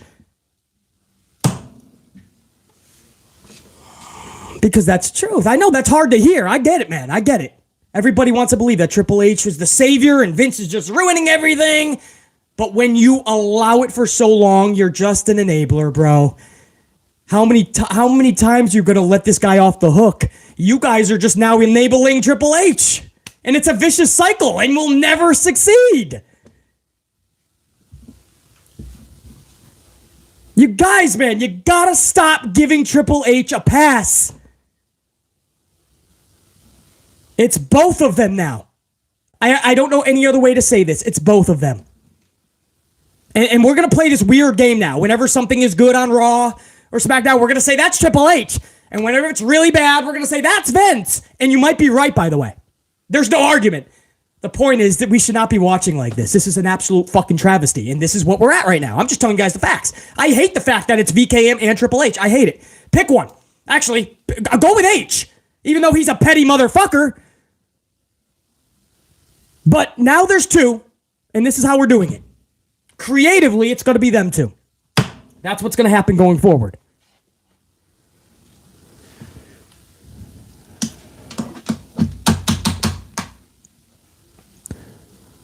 So that was really bad, and I wish I could tell you that it's going to get a little bit better. Right? This is just After Mania, guys. This is where we're at, man. And now with Endeavor owning 51%, you think they're really going to give a fuck about this shit? They're going to do the bare minimum. They're going to try to suck every penny from every fucking asset they can to try to record record revenue every quarter while doing the least amount of work on their shows and for us. That is the fucking truth. We've seen it for 10 years. Now it's going to be kicked into overdrive.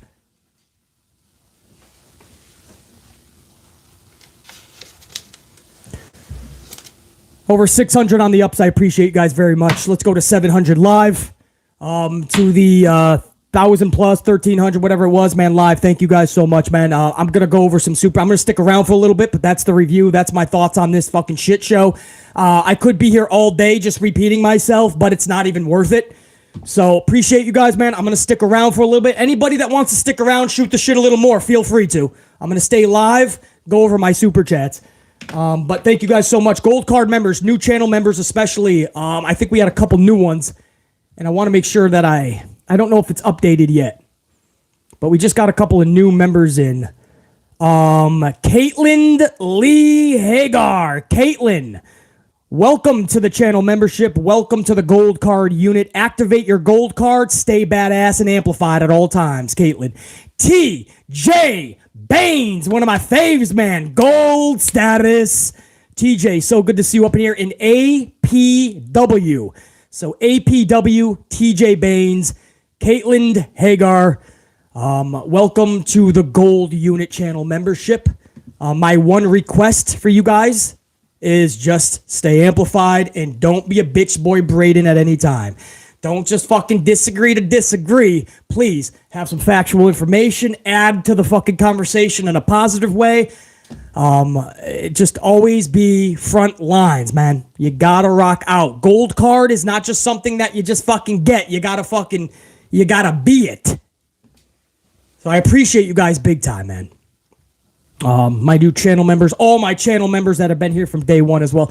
Supers, guys, let's do this. I'm gonna stay amplified too, because I'm sure you guys were just as pissed off as BC was last night, and I've been for 48 hours. We started off with Ash Steggles, man. No better way to start off than Ash Steggles, one of my tried and trues.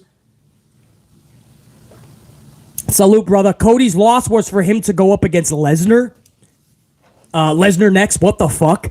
If Cody had the gold, understandable, because then Lesnar can challenge him for the belts. But this is illogical booking like the rest of last night. Ash Steggles, that's what I'm saying, bro. Thank you. That I have to read this again, guys. Ash Steggles says Cody's loss was for him to go up against Lesnar next. What the fuck? If Cody had the gold, it's understandable, because then Lesnar can challenge for them. But this is illogical booking like the rest of last night. I know. You can't get through to some people, Ash Steggles. They're so stubborn, and they think they're always fucking right, so they're just gonna they're gonna die on that hill. Nah. Ash Steggles says with a 499 says, and Ray versus Theory. Really? Neither one could take an L last night because they both won on Saturday night. My head through a wall, please, BC. Ash, I said that too, bro. I literally echoed the same sentiments. I thought it last night. I was quickly reminded when I was going over the notes. Ray versus fucking Theory when neither can lose because they both just won. Why would you go out of your fucking way to 50-50 book them?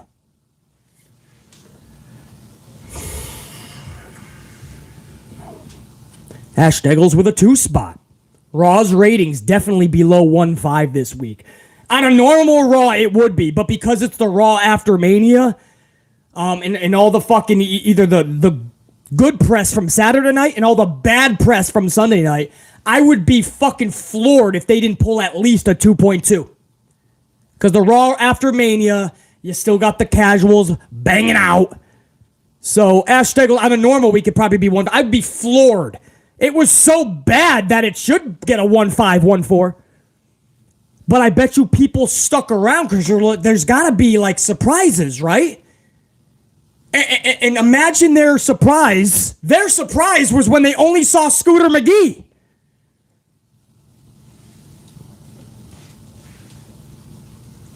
WWE, AEW, Marvel fan, 5-Spot Coffee. Lack of effort, lack of care, lack of surprises, lack of debuts was supposed to be the biggest Raw of the year. Why should we care if they don't?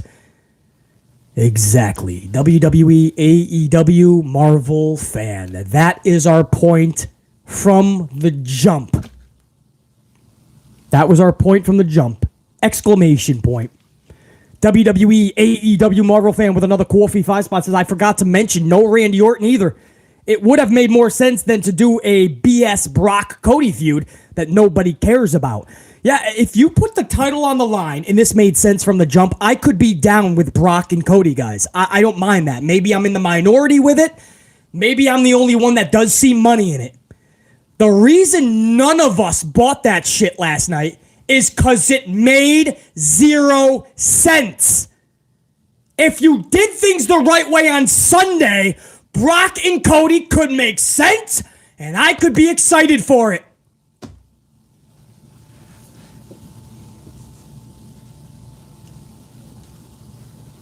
Jane Donnelly, $4.99 coffee. Yo, BC, was a bit miffed. I couldn't watch Raw, but by the sounds of it, I avoided a 3-hour stay in the pits of misery. Thanks for suffering for us, the GOAT. I appreciate that, Jane, very much. Good to see you up in here, man.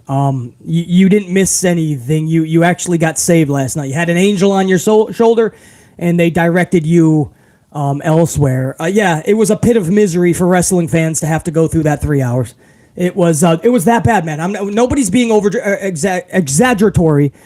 Nobody's being over dramatic. It was that bad, man. The Raw After Mania. It was the opposite of exciting. It was the opposite of fun. It was the opposite of intriguing. It was the opposite of good. Ray Hunt, 5-Spot Coffee, 3H's took a page out of Khan's book.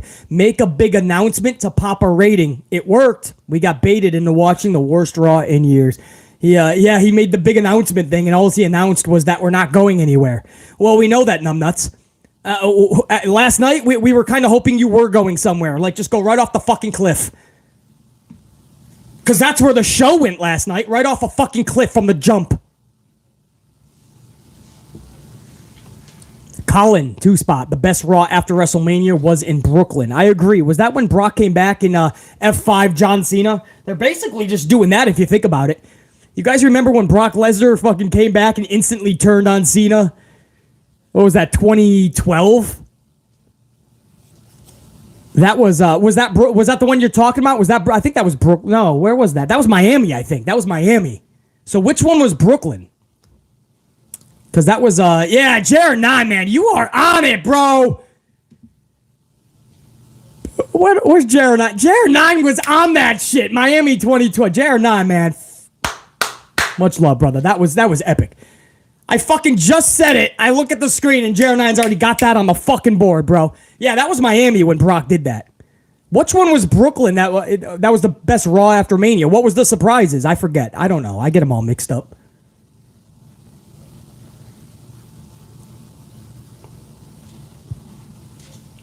I don't know. You're probably right, though, man. Any of them at this point. We just know that this one was the worst, Dean. Colin.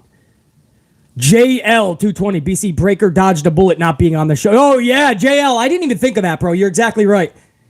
Cameron Grimes, Braun Breaker, fucking Zoe, whoever the fuck else. Randy, everybody. Bray's probably still trying to get as far away from WWE right now. Bray Wyatt's fucking hitchhiking across the fucking country. He's trying to get as far away from Vince McMahon as possible. I wouldn't even blame him.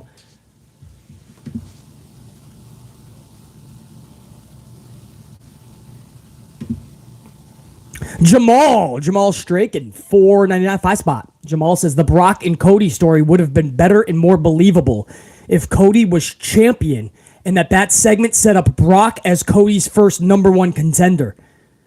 I know, I know, Jamal. I hear you, bro. I've been trying to talk sense into everybody that thinks this was the right decision on Sunday night. I knew they weren't going to go about business correctly. That was the biggest fear because we knew it. And now everybody's waking up this morning going, fuck, BC was right. Okay, now I see what he meant. Maybe the title should have gone on Cody just because it's better for business. Because things would make a lot more sense. Roman can go on his vacation, right? People were not thinking clearly. They were saying weird shit. Like it wasn't time. He needs adversity. He needs to struggle. Roman needs to hit 1,000 days. I'm like, what are we talking about? This is the dumbest shit I've heard since I've watched wrestling decades ago. Like, this was the dumbest words I've heard spewed out of wrestling fans' mouth. You deprive everybody out of that moment Sunday when it would have been better for everybody business-wise. And you saw that last night. You deprived because of those reasonings? You can't make it up, Jamal. Jamal, thank you for using common sense and logic. The amplified unit has to be that, guys. I can't have idiots and stupidity. I don't have the time for it. I don't have the time for it. This is not a full-time job for BC. It's not a job. This is my hobby. And when I have free time, I do this. I made time months ago for WrestleMania weekend to do long live streams. But usually, I sit down for a day, an hour, a day. That would be fun. Imagine a 24-hour live stream. That would be epic. I did 5 hours yesterday. Every day I try to sit down, not every day, 5 days a week, sometimes 6, sometimes if I'm really busy, 3 to 4. And I record for an hour a podcast. I put it out to you guys, and we do it again the next day. This is a hobby because I love it. I don't have time for stupidity. We have to talk about the facts because the reason I started the channel was to help make wrestling fucking epic again.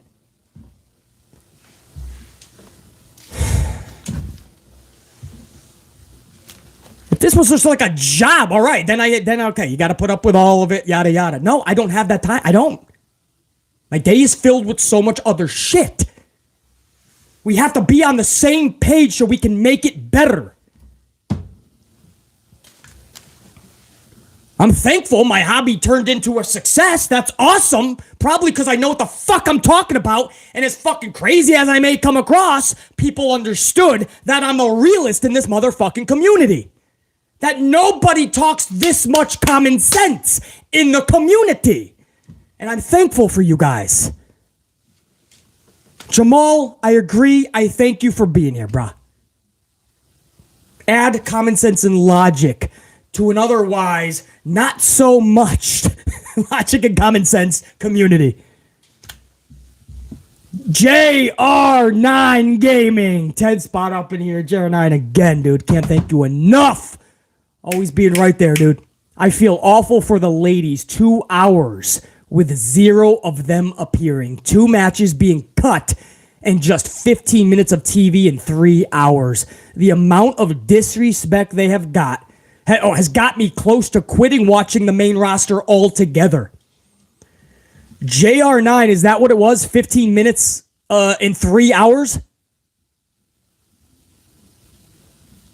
Wow, brother.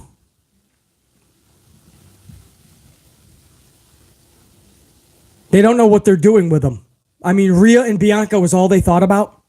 That when we know they're not facing each other anytime soon, and the only reason they would is maybe Survivor Series if they both still have the title. They didn't even try.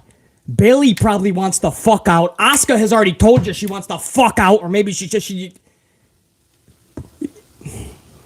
JR9, man.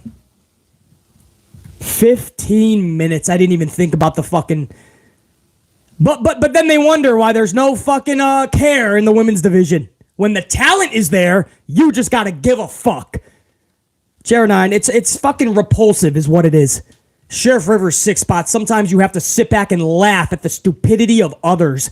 After the Cody segment, I turned the show off. I didn't even care after that. Bro, you missed nothing. It was the absolute shits. And it's exactly what I knew was gonna happen from Sunday night. I knew this company not only would botch double, but I knew it would finally wake everybody up and see, we done fucked up.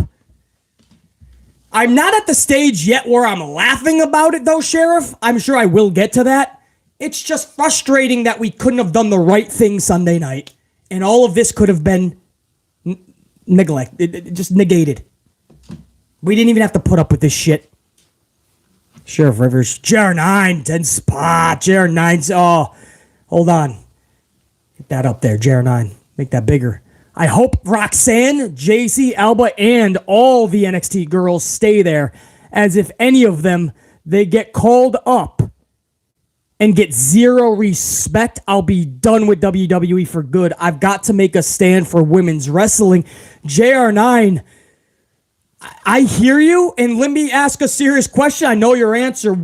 What makes any of us think that when Roxy, JC, Alba, and anybody else, Zoe, Indy Hartwell, when she drops the title, what makes you think they're going to book them any better than an Asuka, an Io Shirai, a fucking Bailey? So I hear you, bro. I'm fucking right there in the trenches with that shit. But expect the same.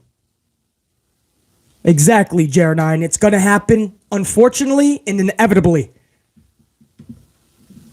Because they don't care. And even bigger than that, they don't care about the show top to bottom again. There's starting to be a pulse on this shit just a little bit because it's Mania. And then they showed you, we got everything we wanted out of you. Now fuck off. Brock coming out. How symbolic was the ending of Monday Night Raw? Brock comes out and he delivers he delivers 2 middle fingers. It's so symbolic. I bet you Vince had him go out there and just say, fuck you. Or 3H's did it.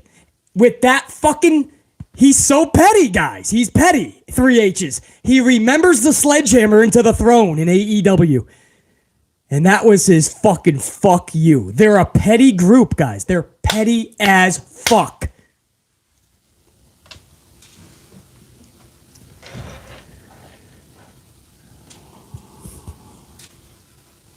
Sheriff Rivers, 6 spot. How the fuck did we just get 2 number 1 contenders for the tag titles for the women? Please explain.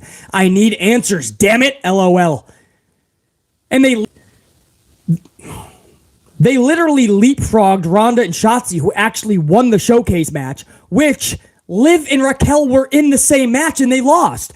And even if you say there's minor injuries they have to overcome, okay, then you wait till Backlash. But it's got to be Ronda and Shayna for the titles. So you could still do Liv and Raquel non-title match next week if you want to have a match.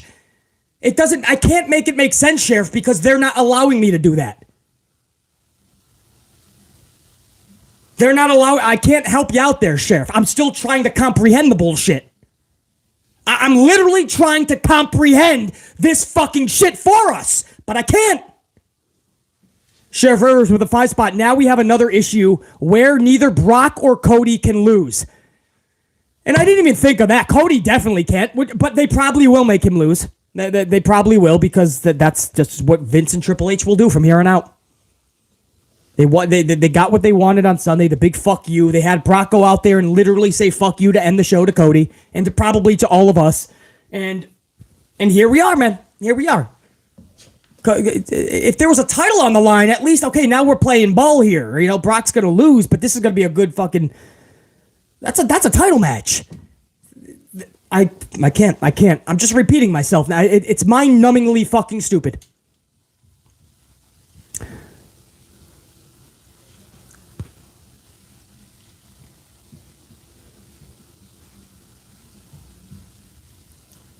Jimmy Fingers 19, 2019, chucking coffees at the channel. Jimmy Fingers 19 is one of my tried and trues. You said it yesterday, BC. Remember Sting at WrestleMania. 3H's and VKM wasn't putting Sting over because of WCW. There was no way 3H's wasn't ever going to forget Cody destroying the throne and starting a rival promotion. They are both vindictive. Exactly, Jimmy Fingers 19. Thank you for understanding that, using common sense and logic. The apple doesn't fall far from the tree. 3H's has his nose firmly planted up Vince's ass, and that's just the way it is. There is no way, now that looking back at it, They were actually going to let him culminate that moment Sunday night. And they sacrificed their own business for it because it makes no sense now. Roman's at home for a month, not even working the main event. Cody's got a main event with Lesnar, which should be for the title because that's the only way this makes sense. But it's not for the title because Cody doesn't even have the title, so the main event doesn't make sense. It's fucking stupid! Jimmy Fingers 19. Salute. Saint Ivan. Saint Ivan. Salute. I gotta give credit where it's due. BC called this one. Saint Ivan says, gotta give credit where it's due. BC called this one. I appreciate that, Saint Ivan. I just wish I was wrong, to be honest. I mean, not too often you're going to hear somebody say that, right? I wish I was wrong. But having this channel for 6 fucking years and being right all the fucking time, basically, it gets fucking old because I know what that leads to. When I'm right, it usually means business is fucking pathetic. I'm just calling it out. Saint Ivan, I appreciate it, brother. This was an easy one to call because I just used logic and common sense. I did a little bit of research, looked at the history of WWE, looked at their trajectory, and I made the call, bro. It's pretty... You know, these ones are easy. I just wish everybody else just used a little bit more common sense and logic. Eric Newton, 5 spots, says, thank you, BC. I've been saying since last August he was never gone. Vince isn't the kind of guy to go away quietly. I never thought he was gone. Eric Newton, you know you've been a tried and true of this channel for a long fucking time. I said from day one that shit. I took a lot of heat for it.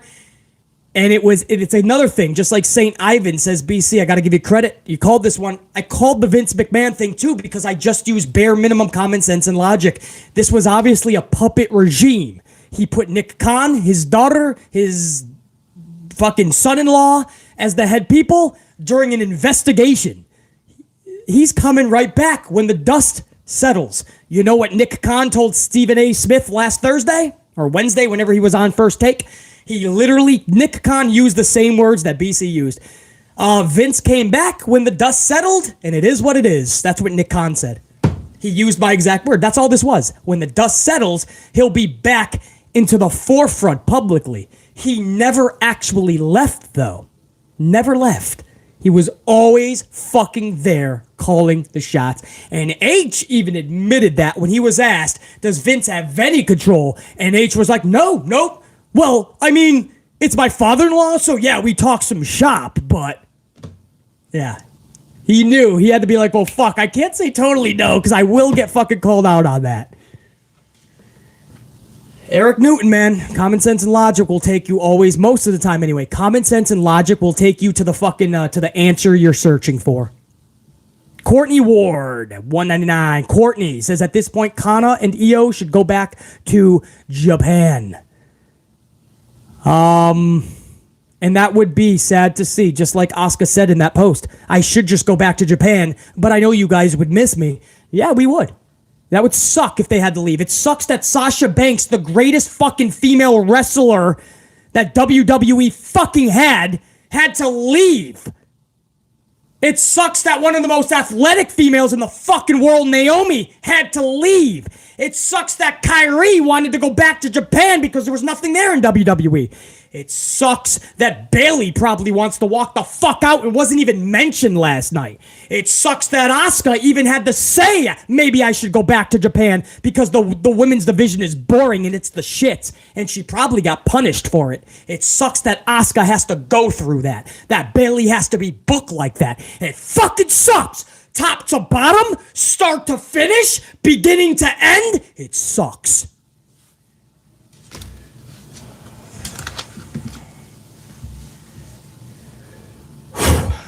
Courtney Ward, absolutely. Q Machiavelli, 2 spot. Q Machiavelli says 20 minutes in and more entertaining than most of Raw. Q Machiavelli, I appreciate that, man. Well, we're 2 hours in now, and I think I've been screaming the whole 2 hours, so I hope you've enjoyed the stream.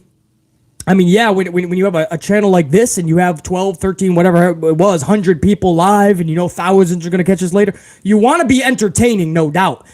But I don't want to get it twisted, guys. This wasn't just for entertainment. I mean, every word that I'm saying is truth. It's what happened. It's what's going to happen. And it sucks. And it needs to change. It has to get better. But Q Machiavelli, I'm glad it was... I don't think that's saying much. I think it's... watching a fucking turtle try to fucking flip over would be more exciting than Monday Night Raw last night. Watching a sloth and a lizard have a wrestling match would be better than all 3 hours of Raw last night. Aubrey James, 2-spot. What up, BC? I agree. Night 1 felt like old TakeOver.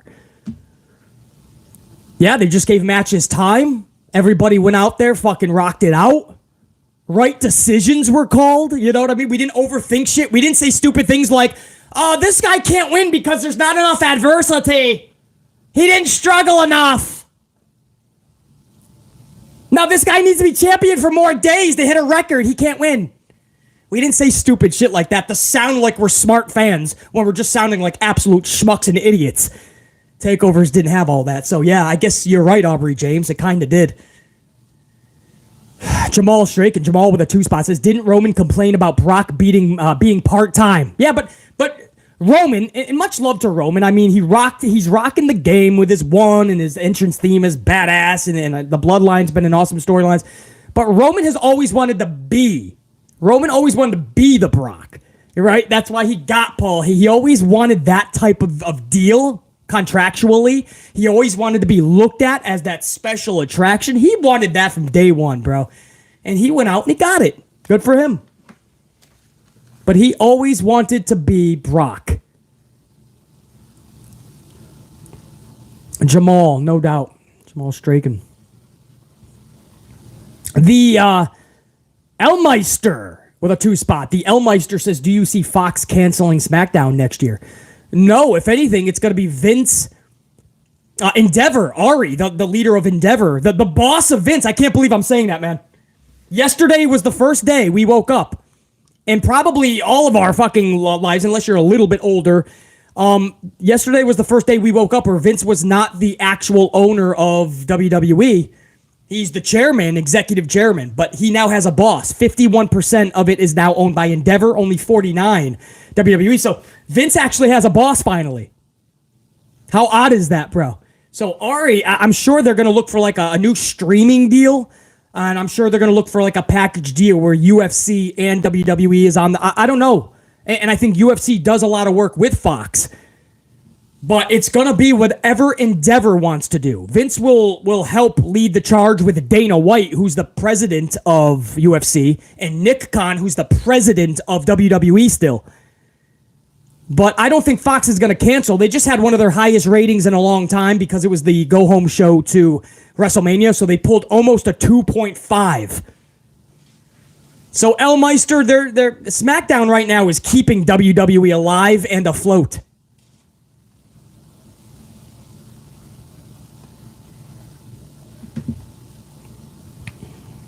Angel Alega, 20-spot, man. Chucking coffees at the channel. Angel, salute. Good to see you up in here, man. BC, as always, you speak the truth. Always. Cody's moment was ruined. Angel, I just love hearing common sense in the chats. I really do, man. Just comments, because you guys would be surprised, man. Even though it sounds like it's common sense and logic, you'd be amazed how many people are not getting the hint. They refuse to take the L. Even after last night and seeing that Roman's going home for a month, Cody and Brock are having a main event for no reason without a title, they refuse to believe that Sunday night was a botch. No, just let it play out. When he comes back in 6 weeks, we'll pick it up, Paisley. He'll be closer to 1,000 days. Angel, I appreciate. Just common sense and logic, man. That's all I'm using, guys. It's not rocket science. I promise you. Salute, Angel. BC, as always, you speak the truth. Always Cody's moment was ruined. Exclamation point, man. Oh. Phil O'Malley. Phil, 5-spot. Phil, I believe you're an old school AMP unit member, too. I haven't seen you in a minute. Phil, what up, man? Hey, BC. What up, Phil? First off, everything you said in this was facts. Second, I never believed Brock was coming out to team with Cody. That was a huge FU to Cody. Absolutely, Phil. It was a nephew to him and us. I really do feel that way, man. Vince doesn't give a fuck about us. He's even more pissed now at us because he knows we all fucking turned our backs on him, even though he stopped for 10 years caring about his own product. We had every right justified to turn our backs on him because he's been a fucking idiot for 10 years. That's what Vince McMahon has been. And then Brock literally gives the fucking fuck you to end the show. But yeah, no, that was absolutely just a fucking literally just fucking fuck Cody up.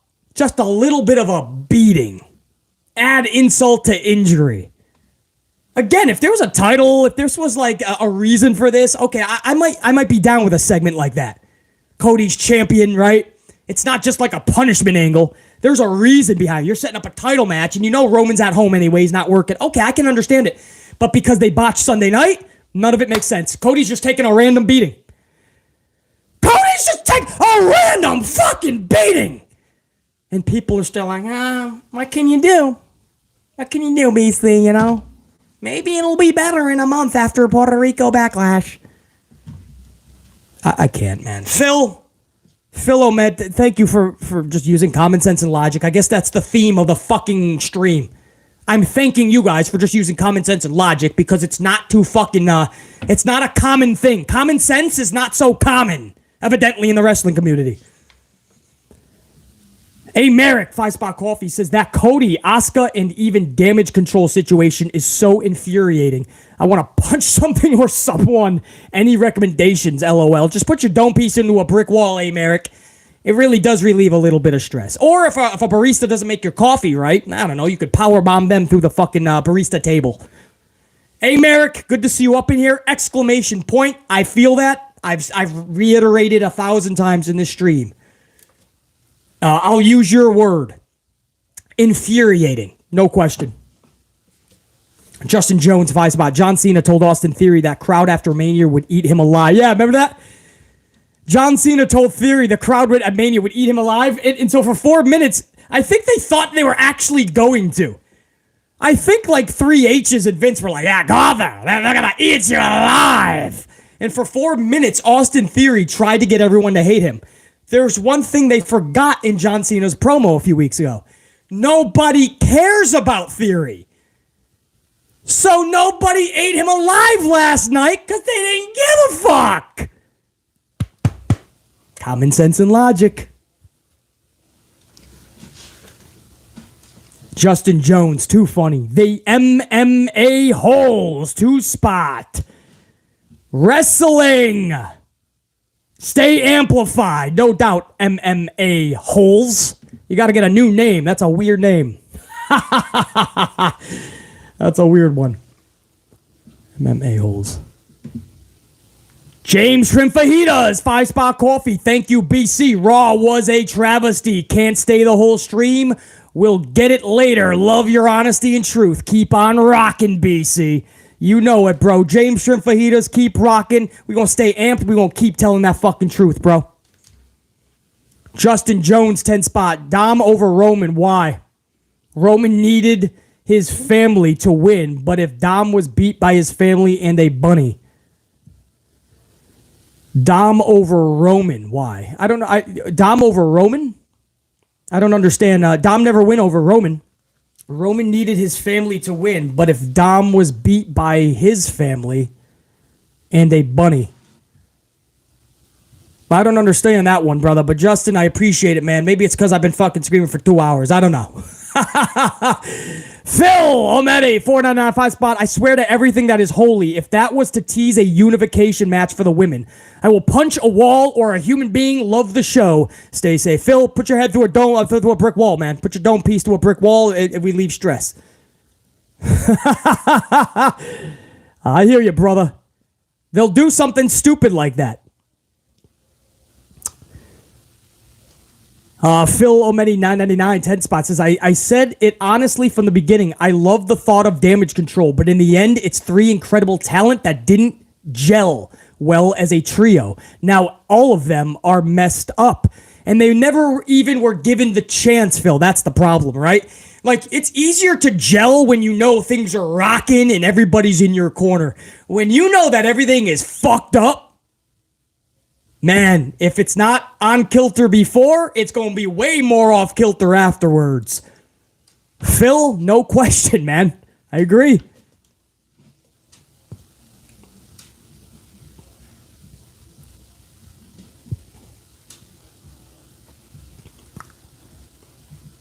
Christopher Blackshear, 2-spot, worst Raw After Mania I've ever seen. Ever, bro. That's legit. Christopher Blackshear just put 10 exclamation points after that, bro. Justin Jones says Dom lost to his family, so I think he's better than Roman. That's what I'm trying to say. Well, I mean, Roman is still on top of the world, man. I just don't think he should have fucking titles, and that's not even an opinion. You saw last night that it was the wrong fucking decision. Dom's nowhere in the league of Roman. So I'm still not understanding that. But Muhammad, 550. BC, what do you think of a heel Matt Riddle? If it makes him more serious, I'm down with it, Muhammad. I don't want funny fucking bro. I just smoked 7 doobies outside with Randy. I don't need that shit, bro. Bro, I missed my match. I was hanging with Snoopy Dogg. I don't need that, bro. None of us do. Serious Matt Riddle is best for business. And at some point, I know it's his gimmick. Get rid of the fucking scooter. He almost tripped last night on the fucking scooter.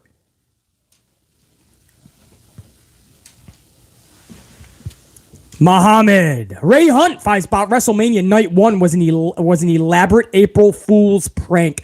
You thought we were going to be consistent with great booking? No chance in hell. Yeah. April Fools indeed, man. On everybody that thought that was the right decision on Sunday night, for sure. Ray Hunt, WWE AEW Marvel fan, 5-spot Wolfie says it was nice to see the IWC speak up about that tragic show as the worst Raw was trending on Twitter. Props to the IWC for standing up. I did hear from a good buddy of mine. Told me that even like diehards of WWE were like pissed off at last night's show. Now you don't hear that often, right? It's like AEW diehards. If it's a bad show or something bad happened or a sloppy shop over there, they won't really speak up. It's earmuffs. WWE is the same. If they're hearing something bad about WWE, earmuffs. La la la la la. Tribalist fans don't want to hear it. Last night I heard something different though, and I had a friend tell me that everybody's pissed off. Worst Raw is trending. I was like, really, bro? Maybe people are finally fucking opening their fucking eyes. Common sense and logic, folks. Common sense and logic. Rules to live by. WWE, AEW, Marvel fan. No question. Over 700 on the ups. I really, really appreciate that, man. Let's go to 750 outright. So the thousands that catch this later, they can have a nice path to 1,000 on the ups. Let's get the 150. No reason we shouldn't stay amplified, guys. Go Jackets, 5-spot. Go Jackets. Says, spot on, BC. This is payback from Vince and 3 H's. They let a personal vendetta override the fans. This is the booking I feared when Cody returned. And they set it up on a tee, didn't they, Go Jackets? They really made Cody and all the fans think that they were really going to do this. Started booking them right. Gave him at Mania, put him at Mania, set it up on the tee, and wabaka! And then for added insult to injury, salt to the wound, they had Brock destroy this motherfucker. He gonna be all bruised up today, bro. They set him up on a tee, Go Jackets. This was absolutely a personal vendetta, not just to override the fans, override what's best for business. Because you saw last night, all of this would have made a lot more sense if they did the right thing Sunday night. Because they botched it, nothing that happened last night made any sense with Cody, Brock, Roman, anybody. You nailed it, Go Jackets. Bad Big Dog 95 5-spot says, I may be crazy, but if the morale in the locker room is down again, I foresee some superstars trying to get out now. The question is how many though? Oh yeah, that whole locker room is going to be upside down right now. No question. Bad Big Dog 95, I'm going to be keeping a keen eye on this shit. Trust me, I'm going to have a lot of news on that coming forward. I have my people down in Florida. Close eye on this shit. And this was I never give them a request. They give me info. Sometimes I let you guys into it. Sometimes I keep it for myself. Sometimes I sit on it if I don't think it's enough facts on it.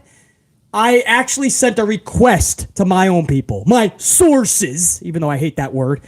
But I have a request. Anything you hear, send it over for sure. Spot on, man. I will be on top of it. Trust me. Bad Big Dog 95. Salute. The Soundwave 92. 5-spot coffee. WWE had a chance to make Cody the biggest babyface they have had in years. He can still be a guy, but he will never be the guy. That ship has sailed. Sadly, I agree. That sucks for me to say that, man. It'll never be as big as it could have been starting on Sunday night. No question. Yep. Soundwave 92, no question. That's all I have. I agree. Sadly, I agree. Fourth one, 5-spot coffee says the cerebral ass kisser. Cerebral assassin. The cerebral ass kisser. That's a good one, fourth one. They took that shovel from WrestleMania and started digging a hole for Cody. I'll even add a word on that fourth one. They started digging that hole deeper. Yep, that's exactly what happened, fourth one. Miles Angel, 5-spot. Miles Angel says, I've never seen a company put out content and consistently confuse their audience with the product. This is so mind-boggling, man. Perfect way to say it, Miles Angel. Do you mind if I repeat that? Super chat? I've never seen a company put out content and consistently confuse their audience with the product. That is so mind-boggling, man. That's what they do all the time. They confuse because they're confused themselves. I truly believe they don't even know where they're going with it, with anything. Because they don't even give a fuck. Put it out. They already got the massive TV deals. Put it out and fucking people are gonna fucking watch. If we didn't love this shit so much and want to see it improved, maybe it'd be so much easier for us just not to watch. That's the problem. We do love it so much, and we do try to fucking rant and rave and bitch and moan and complain so that they could change for the better.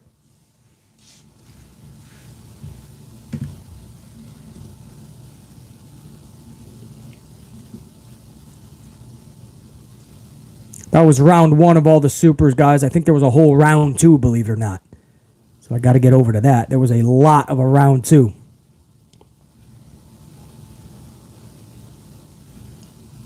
Wow. All right, we're going to be here another hour, folks. But I'm going to stay as long as it takes. That is a lot. And Austin Theory, 2-spot. Hope in 24. MJF goes to WWE to get buried by Reigns. And Austin Theory, he's probably still going to have the fucking title, bro. Because once he hits 1,000, he's got to hit 2,000.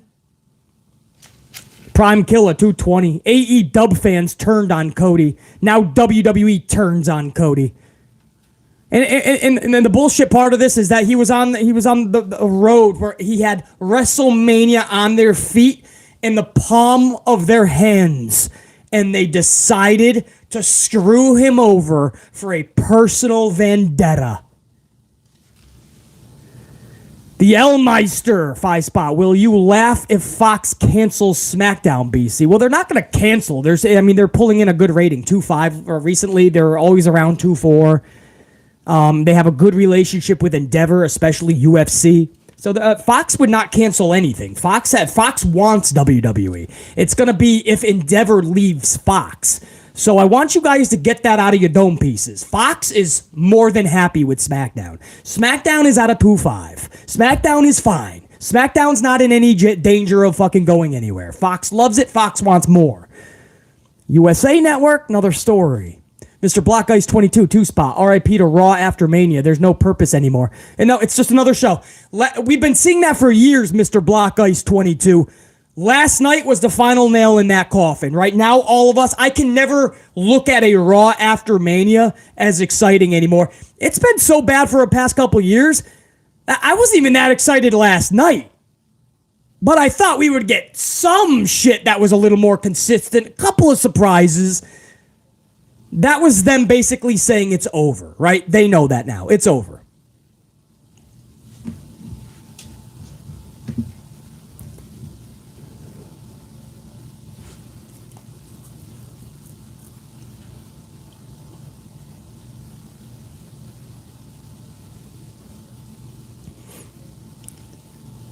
Hold on, guys. I know there's a lot more. I got to get it back on the big screen. I lost on the big screen. Give me 1 sec, guys.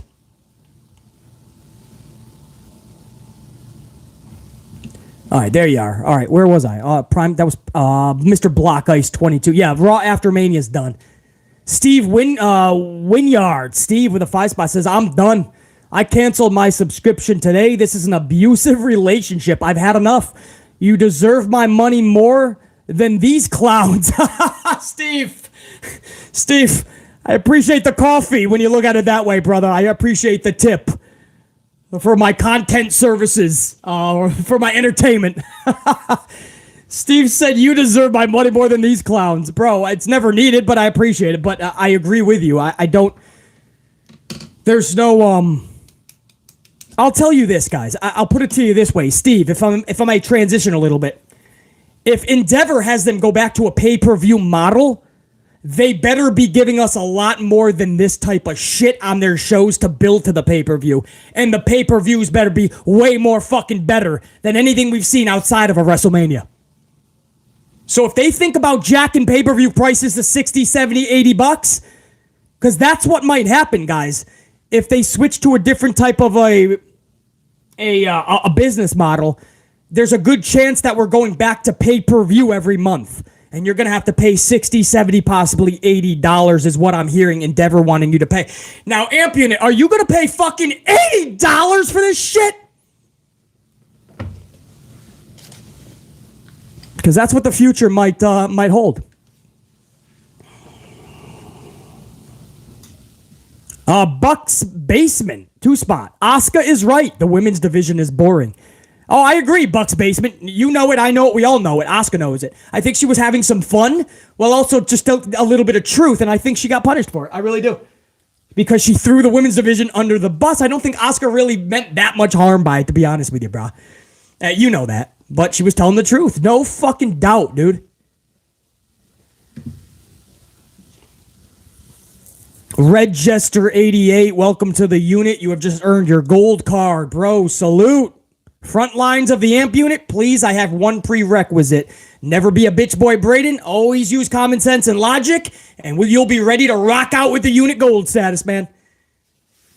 Welcome to the gold team. Appreciate you, brother.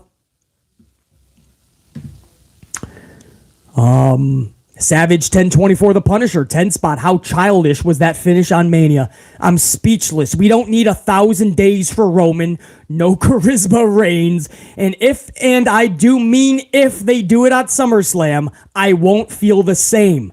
Savage 1020 for the Punisher. None of us will, man. That's the problem. I mean, there's many problems with not doing it the right way on Sunday night, but I'm mind-boggled that so many people are okay with the rematch at SummerSlam, and everything will be okay. See? Everything's all right. Everyone that cried and bitched.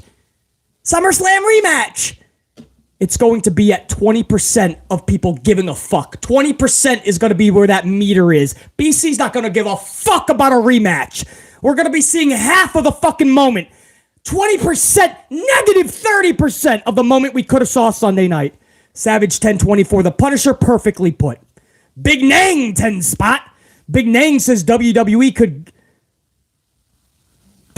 could get more creative like they did in 2000 when Rock failed to win at WrestleMania 2000.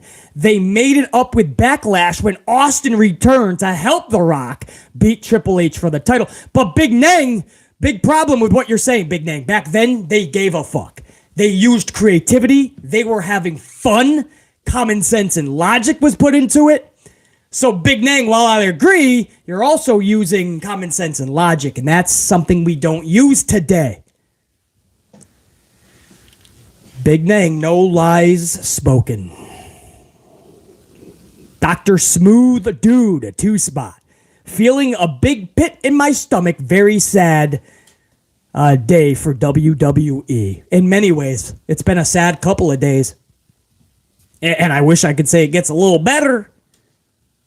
We'll see Friday, right?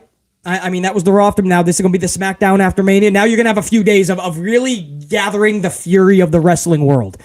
Nobody in that company is going to fucking be out or left in the dark. Everybody in that company, from the talent to the suits and ties to the top of the echelon, they're all going to know that we thought that Sunday, most of us thought Sunday night was a complete calamity. And Monday, we all know that was a disgrace, a pathetic disgrace. There's no reason they come out Friday not ready to make it up, unless they literally are just telling us to fuck off. We're making big business deals. You just shut up, keep coming to our shows, keep giving up the fucking money, shut your fucking mouths. That's all you need to do. Play your role. Check that. I ain't gonna do shit. The fourth one, spot. The fourth one says Triple H just got a $5 million bonus from this merger. Yep. $5 million. If you ever wondered why he tucks his balls firmly into Stephanie's purse, it's because he's fucking riding the coattails to the ultimate payday. He's literally riding the coattails to all the money. And you know what? And that's why everybody fucking says, well, Beasley, what do you expect? I mean, he's not going to leave a multi-million-dollar job to stand up to his father-in-law. Well, then this is what you're going to get, guys. I don't know why you keep praising him then. He's enabling this shit. He's part of the problem. If Triple H is not going to be a part of the solution, he's part of the problem. BC, Vince isn't letting him be a part of the solution. Bullshit! Because after all of these years of supposedly making Triple H look like a fucking idiot, wouldn't you finally say enough? At your job, you would. He's already a multi-millionaire. Stephanie is always going to be attached to that company. They're shareholders, guys. They're never not going to make a buck. He just refuses to take his nose out of Vince's ass. And a lot of the community just gives him a pass on everything. The fourth one, no doubt, he just became even more of a massive millionaire. Instant regret, 5 spot. What's up, Instant Regret? BC, it's your man, Chris Underwood. What up, Chris? New name. Change my handle to my YouTube show to avoid confusion. LOL. Glad to catch a stream on my birthday. Cheers, man.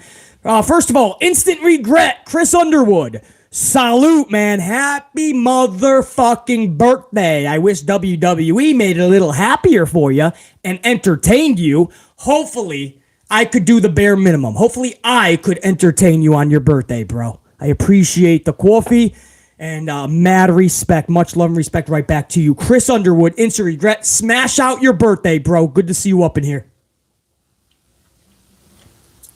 I remember Chris Underwood, man. I love it. Rock your birthday out, man. Big Nang, 5 spot coffee. What's the worst outcome? Nakamura and Asuka failed at WrestleMania 34, or Cody and Asuka failed this year? I still say 34. I say this year was more of a debacle because at least in 34, you still had time to fix it. You still had time to fix Asuka. You still had time to fix Nakamura. Here, you just ruined. You absolutely ruined Cody. You're gonna have to work 37 times as hard now to get this guy to the level he could have had with that epic moment on Sunday night. Good luck. And with Asuka, she's now 5 years older, and now 0-5 at Mania. So it's. This is way more damaging. That's a good question, Big Nang. But this year is much worse for Cody and Asuka. Miles Angel, 10 spots, says WWE is committing legal robbery over the fans. All about the dollar bills, y'all. Like you've been saying for years, BC. Wrestling is on life support. Shoot, it might be flatlined, to be honest. After last night, it was flatlined. They're going to spend the whole week trying to fucking resuscitate and try to get a fucking heartbeat, try to get a pulse. Well put, Miles Angel.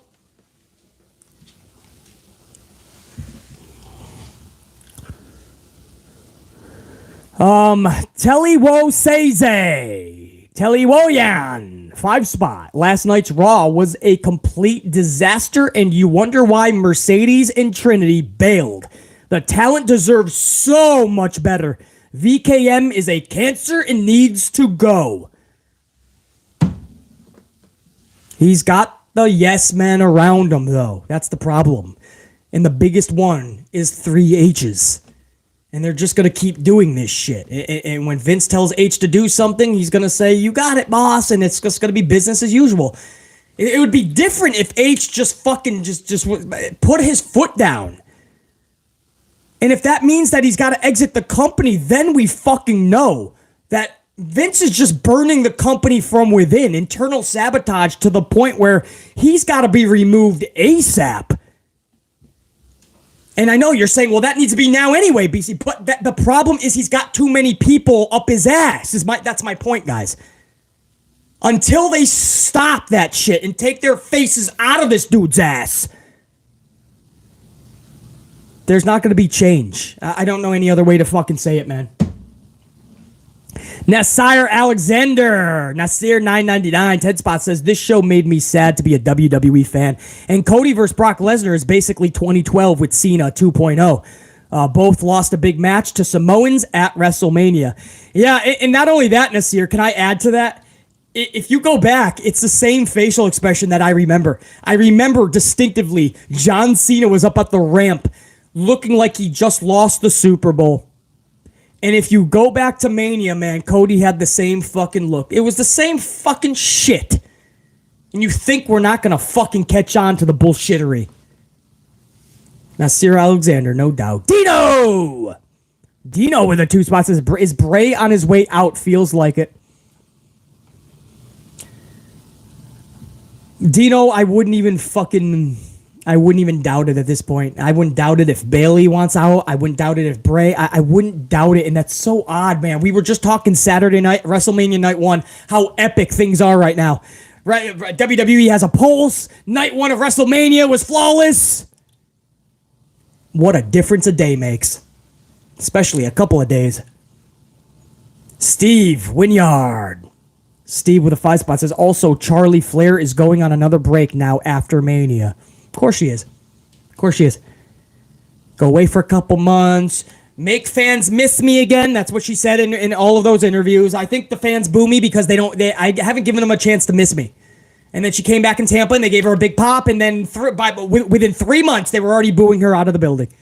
So now she'll go away. And when she comes back, there'll be a little cheer. Wow, it's the Queen, Charlie. It's rinse and repeat, bro. It's repetitive. Vicious cycle, right? Vicious fucking cycle. The definition of insanity is doing the same thing over and over and expecting a different result. Well, that's what WWE does. Christopher Blackshear, $4.99. Christopher says all talent should quit WWE right now. That's what's best for business at this point. H and VKM need to learn to deprecate personal from business. Exactly, Christopher. You know what's funny about that is, I mean, obviously, you're not just going to most of these talents are not just going to walk away from their job because things are up in turmoil right now. But sadly, you know what's going to happen, Christopher? There's going to be budget cuts when this merger is finally officialized, which means in the stock under their different name and everything. What's going to happen, guys? I'm going to teach you guys about business, and this is going to be sad to hear. There is going to be a massive round of budget cuts in the near future. That's not a prediction. I promise you, that's not a prediction. That is a spoiler. There's going to be a massive, this is what happens when you see a merger like this. It's not just going to be employees, it's going to be talent, and that's when it's really going to shake up. You're really going to see the trajectory of where Vince and H see the business going. When you start to see which wrestlers, which superstars right now on the roster are getting Das Boot. Christopher Blackshear, thanks, brother. Ash Steggles, 10 spot. Ash kicked us off, man, about an hour ago with the super chats. That's how long it's been. Everything on Saturday, 10 for 10. Chef's kiss. Works of art, everything from Sunday to last night. Absolute shit times 10 with a mega screw you to the fans on the side. You summed it up, Ash Steggles. You summed up what I've been fucking screaming for over 2.5 hours today, over 5 hours yesterday, over 4 hours on fucking Sunday, Saturday, whatever it was. Exactly, brother.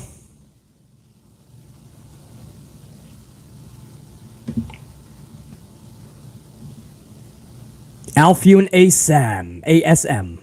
Alfuen Elf when ASM.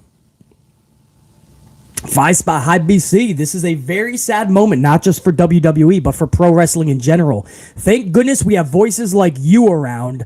All the best for you. Elf UN ASM. Hopefully I said that correctly. I appreciate that, man. I'm just glad there's people that use common sense and logic like you in the community.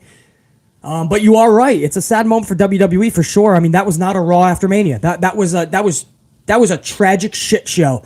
That was evident by the lack of care. There was no care put into that shit.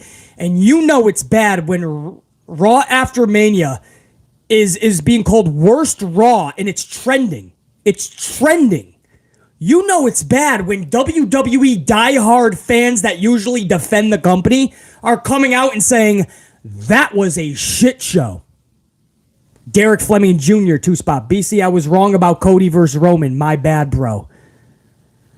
Derek Fleming Jr., bro, that's epic to hear. That's epic to fucking hear. What are you doing? Sit the fuck down. I didn't tell you you're fucking off duty yet. We're not done offending people. This motherfucking sign is like, we've been here 2 hours and 36 minutes, man. I'm going to get a Capri Sun. You fucking go when I tell you to go. You're not off the clock. Still got people to offend. Anyway. Derek Fleming Jr., I appreciate that. Big time. I just wish more people would take the L. So I take L's all the time. You know what I do? I fucking say I was wrong about something. It's usually not about wrestling, but just in life. I've been wrong. I say my bad. I'll take the L. I'll get better. There's so many people that refuse to take the L on Sunday night and say that Cody should have had the fucking title, even after the debacle of last night and seeing where everything's going, to see where everything is shaking out. Roman's now gone for fucking 6 weeks, taking his vacation with the titles. Cody's taking on this weird feud with Brock with no title on the line for the main event of Backlash in Puerto Rico. And people are still like, I know, BC, but I think it's the right call. You gotta let it play out, man.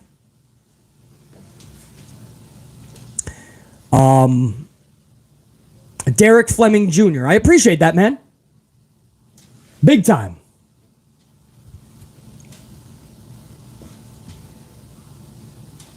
I wish more people would just take L's, man. It's okay to take L's, you know? Just don't do it consistently, because then you're going to be booked like Chad Gable or Shayna Baszler, and your winning percentage will be fucking 13% out of 100.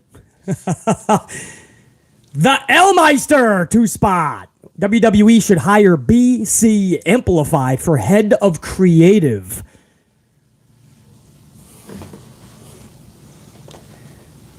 L-Meister, don't get my hopes up, man, because we would all have a good product. Then again, I wouldn't. Would I want the fucking job if Vince is there? I don't know if I would want to answer to Vince or Triple H, because I know just how vindictive fucking pieces of shit they can be. I know their track record. If it was under a different regime, I would rock that company out, L-Meister. If BC was head of creative, you every single Monday night, you would have a show that would have you on the edge of your fucking seat. You know why? Creativity, common sense, logic. Man, what is fun? What's intriguing? These are questions I would ask for every segment. But it's WWE, man. They only hire the ass kissers, man. Derek Fleming Jr., 2-spot. Also, just heard Charlie is taking more time off. Yeah, that's what we're hearing. Not shocked. Not shocked at all, Derek Fleming Jr. That sounds about right, right? The vicious cycle continues, bro. Rinse and repeat. Wax on, wax off. Ozzy Edwards, 5-spot. Imagine Vince and Dana in the same room. Yeah, they're going to be a lot now. Dana White is going to remain as president of UFC. Nick Khan will be president of WWE. Vince McMahon will be executive chairman. And Ari is going to be the owner of WWE, UFC, Endeavor. Or the principal fucking guy, I should say. It's more of a holdings group. Ozzy Edwards, DKA, $4.99, 5 spots says fans have wanted a Rhodes WWE Championship run for 30 plus years. Wanted that damn win. Yeah, DKA. It was going to be one of the biggest moments in WrestleMania history, one of the biggest moments in wrestling history. The crowd was ready to ignite. I was on the edge of my fucking seat about to flip out. I know most of us were. And then it was just a dud. And then there's fans going, nah, he needs 1,000 days. Cody didn't have enough adversity. He didn't struggle enough. Maybe SummerSlam, we'll run it back. I couldn't believe what I was hearing. I was like, wow. And these are people that have voices in the wrestling community. These fans with 140 fucking characters. Are you fucking kidding me, bro? I couldn't believe what I'm fucking hearing to this fucking day, that people even after last night are still saying that that's what should have happened Sunday night. With Roman going home and Cody and I can't even do it. I can't even. Anthony D, 10 spot, no words needed, just showing some love and respect to the channel, throwing some coffees over to the channel. So Anthony D, salute.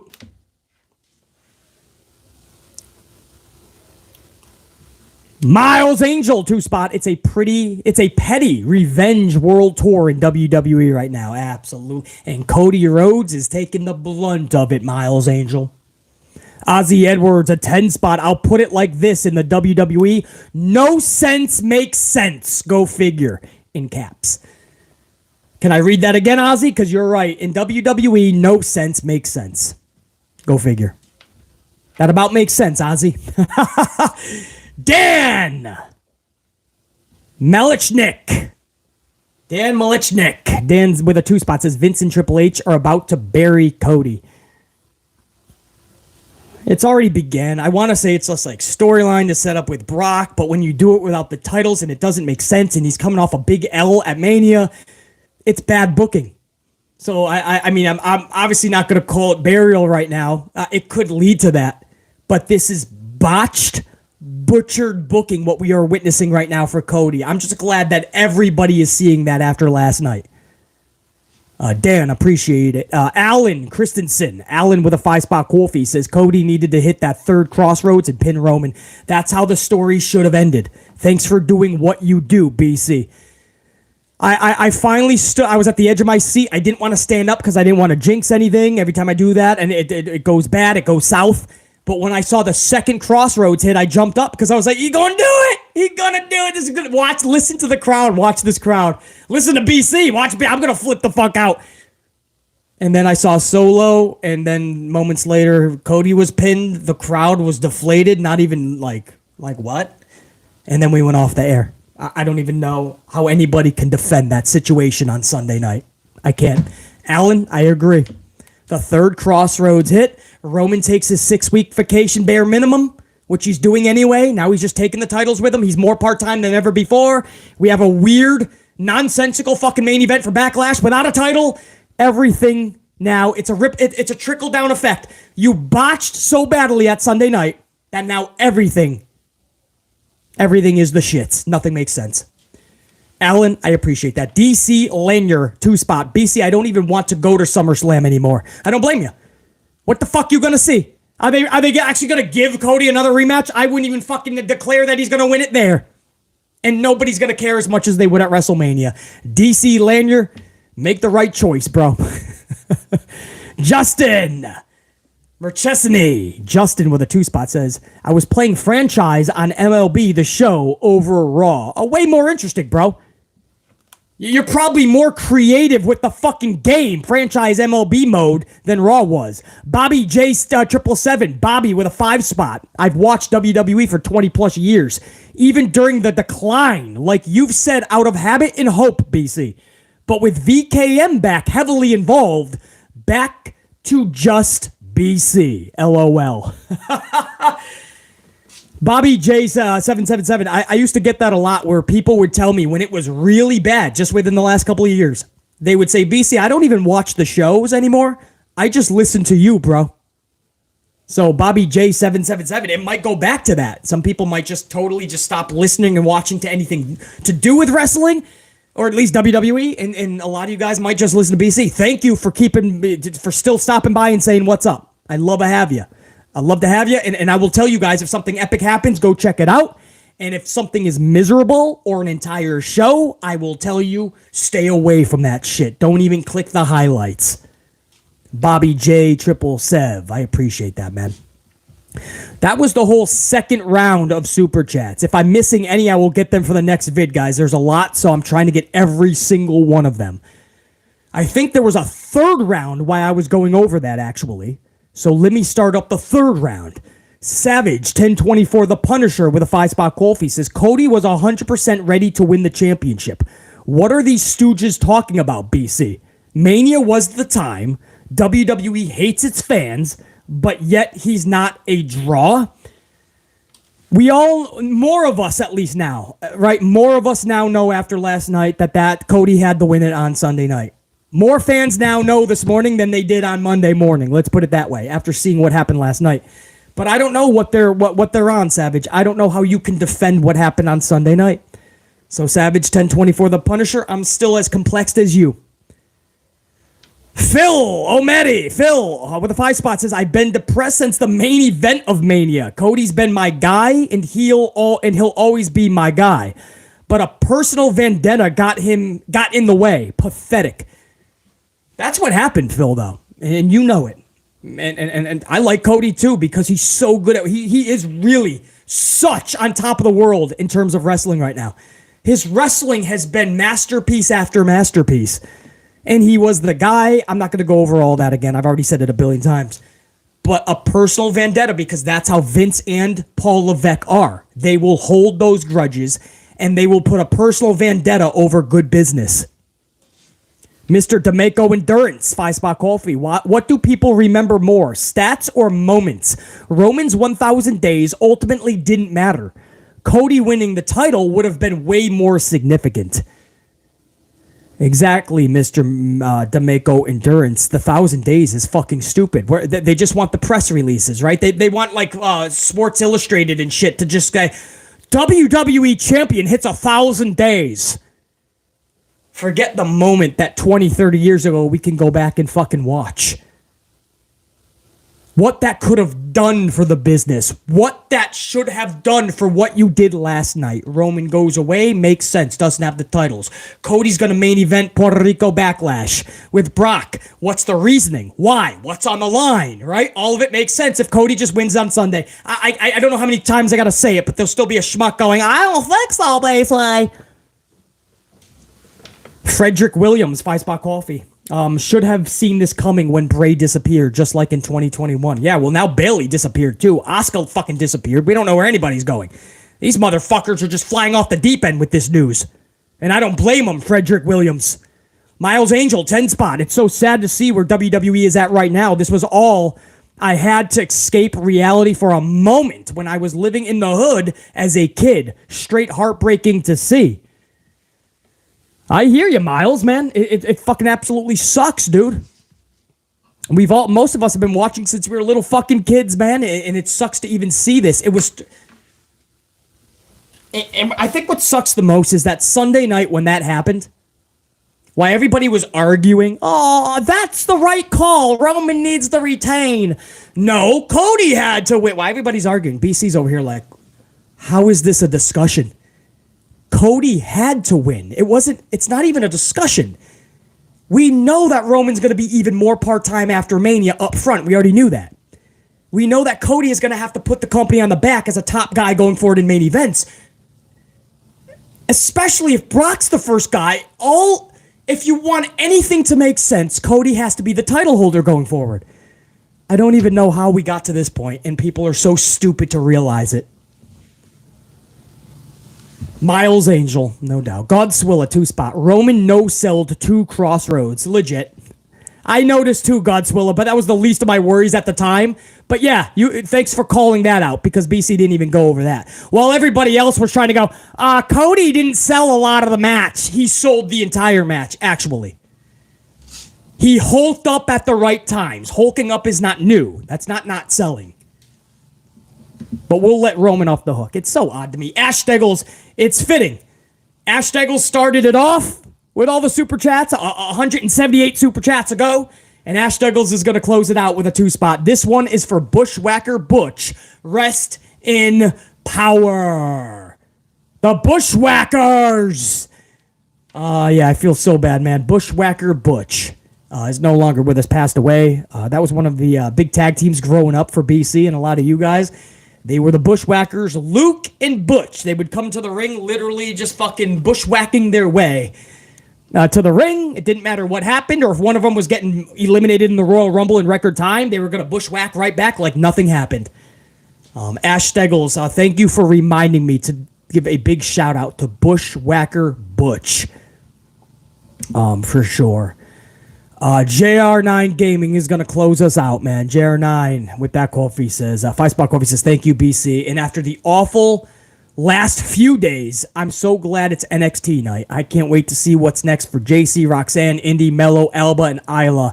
JR9, a couple of things. I really hope that Shawn Michaels was just in his own cubicle, man. La, just fucking letting H and McMahon burn their shit to the ground. I hope that Michaels sees all of this and goes, I'm going to be over here, bro, doing my thing. Jared9, I appreciate you, brother. Thank you. And I hope they fucking rock it out tonight. I'll try to catch. There's a chance I could, maybe the second hour, I can catch some of that. I have to see. I hope they rock out and give some semblance of life back to this fucking company. Jared9, appreciate you, brother. And broader, guys, I want to thank every single one of you guys. It's been one hell of a weekend, one fucking just amazing weekend. It started going into Mania, the amazing Saturday that we had, a flawless WrestleMania. So there was a lot. I was live with you guys on Saturday night. And you guys just fucking rocked that out. So we all just fucking kicked ass on Saturday night. And then Sunday happened. We had to talk about that for over 5 hours live. A record-setting live stream yesterday, guys. That was all of us coming together, and we did over 5 hours. I can't even believe how we did that. I still got a voice on that. Today, we're about to hit 3 more hours talking about this calamity of a Raw After Mania. Collectively, I don't even know how many hours that is since Friday, but it's probably well over 10. I know that. Probably 15, close to 15 hours. So we just rocked it out, guys. A little ECW channel like this should not be pulling in 50,000 plus views over the weekend, or 60, whatever it's going to end up being. But you guys made that happen. So I appreciate the fucking support. The coffees that you guys threw at BC for going 15 hours of live content over the weekend, you guys kept me amplified, bro. And I'm not just talking about throwing coffees. Even if you didn't, I was always going to have coffee. You never have to throw BC a coffee. That's never needed. If you want to tip the channel, that's on you. I appreciate it. But you guys kept me amplified just being up in here and showing that support. Headed toward 800 on the ups. In the morning, I put this stream up to let you guys know. We started this thing in the morning/afternoon, wherever you are in the world. We're about to hit 800 on the fucking ups. There was fucking 12 to 1,300 people up in here for a fucking shit show that was last night. So that's my thank you to you guys, man. I just wanted to take a couple of minutes to say, you guys have thanked me over the weekend. This was not possible without you. I don't want to. I sound like a fucking. This is like a bad Triple H fucking. It's all possible thanks to you. We're not going anywhere. I don't want to sound fucking stupid, but really though, man, this isn't possible without the fucking best fans in the community, which I firmly believe. I truly believe this because we created this climate. Is the amplified unit. So I can't fucking thank you guys enough, bro. But I always do try. I think there was a couple supers before I sign off, guys. Muhammad came in with a 550 coffee. Muhammad Isa, one of my tried and true, says people were saying that WWE would mess up Cody. Then when WWE books him right, they want to complain and say Cody sucks now. Fickle is my word. Fickle is my word. I used it for Liv Morgan. And I'll use it for Cody. Those type of fans we don't acknowledge, Muhammad.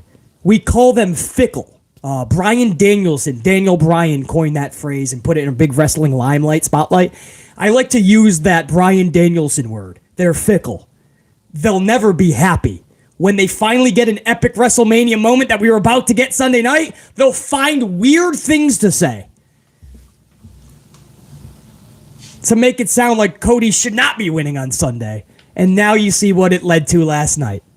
Nothing is right now. Everything is off kilter. Exactly, Muhammad. 1,000,000,000%. JB with a 5-spot coffee. I fear we're heading back to the dark times of WWE. Keep doing what you do, BC. JB, I appreciate it. Keep on stopping by and saying what's up to me, bruh. And I'll keep doing it. JB, I think you're right, though, as far as I think there's a lot of bad programming in WWE's future.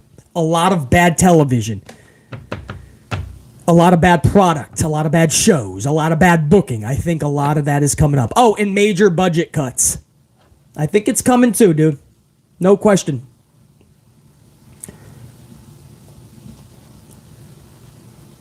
Appreciate it, guys. Very much. Carlos Ray made all this better. Thanks. Thank you, Carlos. You know that, man. D the Kid, Melissa Solars, K. Thank you, PC. Have a great stream. Mary. Thank you.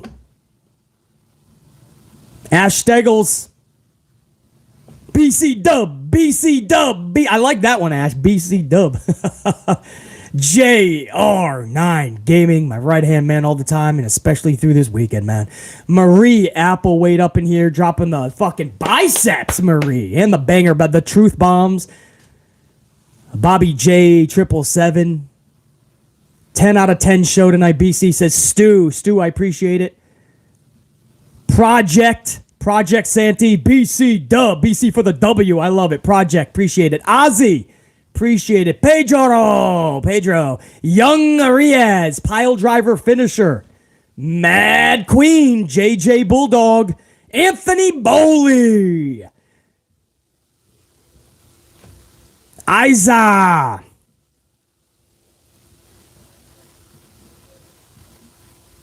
DC Lanier, Maggie, Jose, the Elmeister with a 5-spot right at the tail end. Looks like there's another lawsuit against Vince. They're going to keep popping up, Elmeister. And this guy is going to keep dodging them and smiling to the bank. It ain't gonna end, Elmeister. You're going to keep hearing that, bro. That's why he know that was just the beginning of that. He knew what he was doing, man. He had to sell that shit, make the 21 bill, and get the fuck out. By the way, in case you guys are wondering, WWE actually gets $9.3 billion out of this. I know everyone's seeing the word 21. 9.3 is what it was sold, merged for. $9.3 billion. Miles, check you guys. Tony Partita, T.Y., Melon, Ozzy Edwards, I got everybody. I'll be here another hour if I do a complete fucking roll call. But everybody knows who you are, man. Sir Charles, thank you so much. Greetings from the Grindhouse. Ray Hunt, man. I appreciate all you guys, man. I'm going to sign off. I'm going to let you guys go about your day, rock out. This ends one incredible WrestleMania weekend. Starting on Sunday, the product got worse, but we throughout the entire weekend remained amplified. And for that, I want to give you guys the biggest fucking salute. I've been saving the last few sips throughout the whole fucking 3 hours. It's cold now. But I've been saving it to give you guys one massive salute at the end of this stream. To thank you for the entire weekend. We rocked this motherfucker out. And I will be back with you in the near future to do it again. Salute, everybody.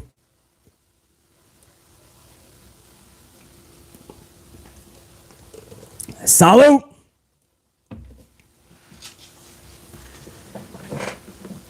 Check you guys, man. We rocked it out. What did we just go? 2 hours and 15. Oh, no. It's the same situation as yesterday. Hold on. I can't leave yet, guys. You know why? I have OCD, and that's got to hit 3 hours, and we're 20 seconds away. This just got awkward. I already said bye, but I got 3 hours just seems so complete, doesn't it? Doesn't that sound a little bit fucking sexy? I gotta make it 3, guys. 10, 9, 8, 7, 6, 5, 4, 3, 2, 1. 3 hours more of a live stream. Wow, what the fuck? Hey, let's get another coffee and let's stay amplified. Top guy, I'm out. BC saying check you. Think, be, live. Amped always. Until next time, always remember, guys, we the ones. The rest, come on, bro. They the twos. Check you guys, man. Much love, much respect. See you next time.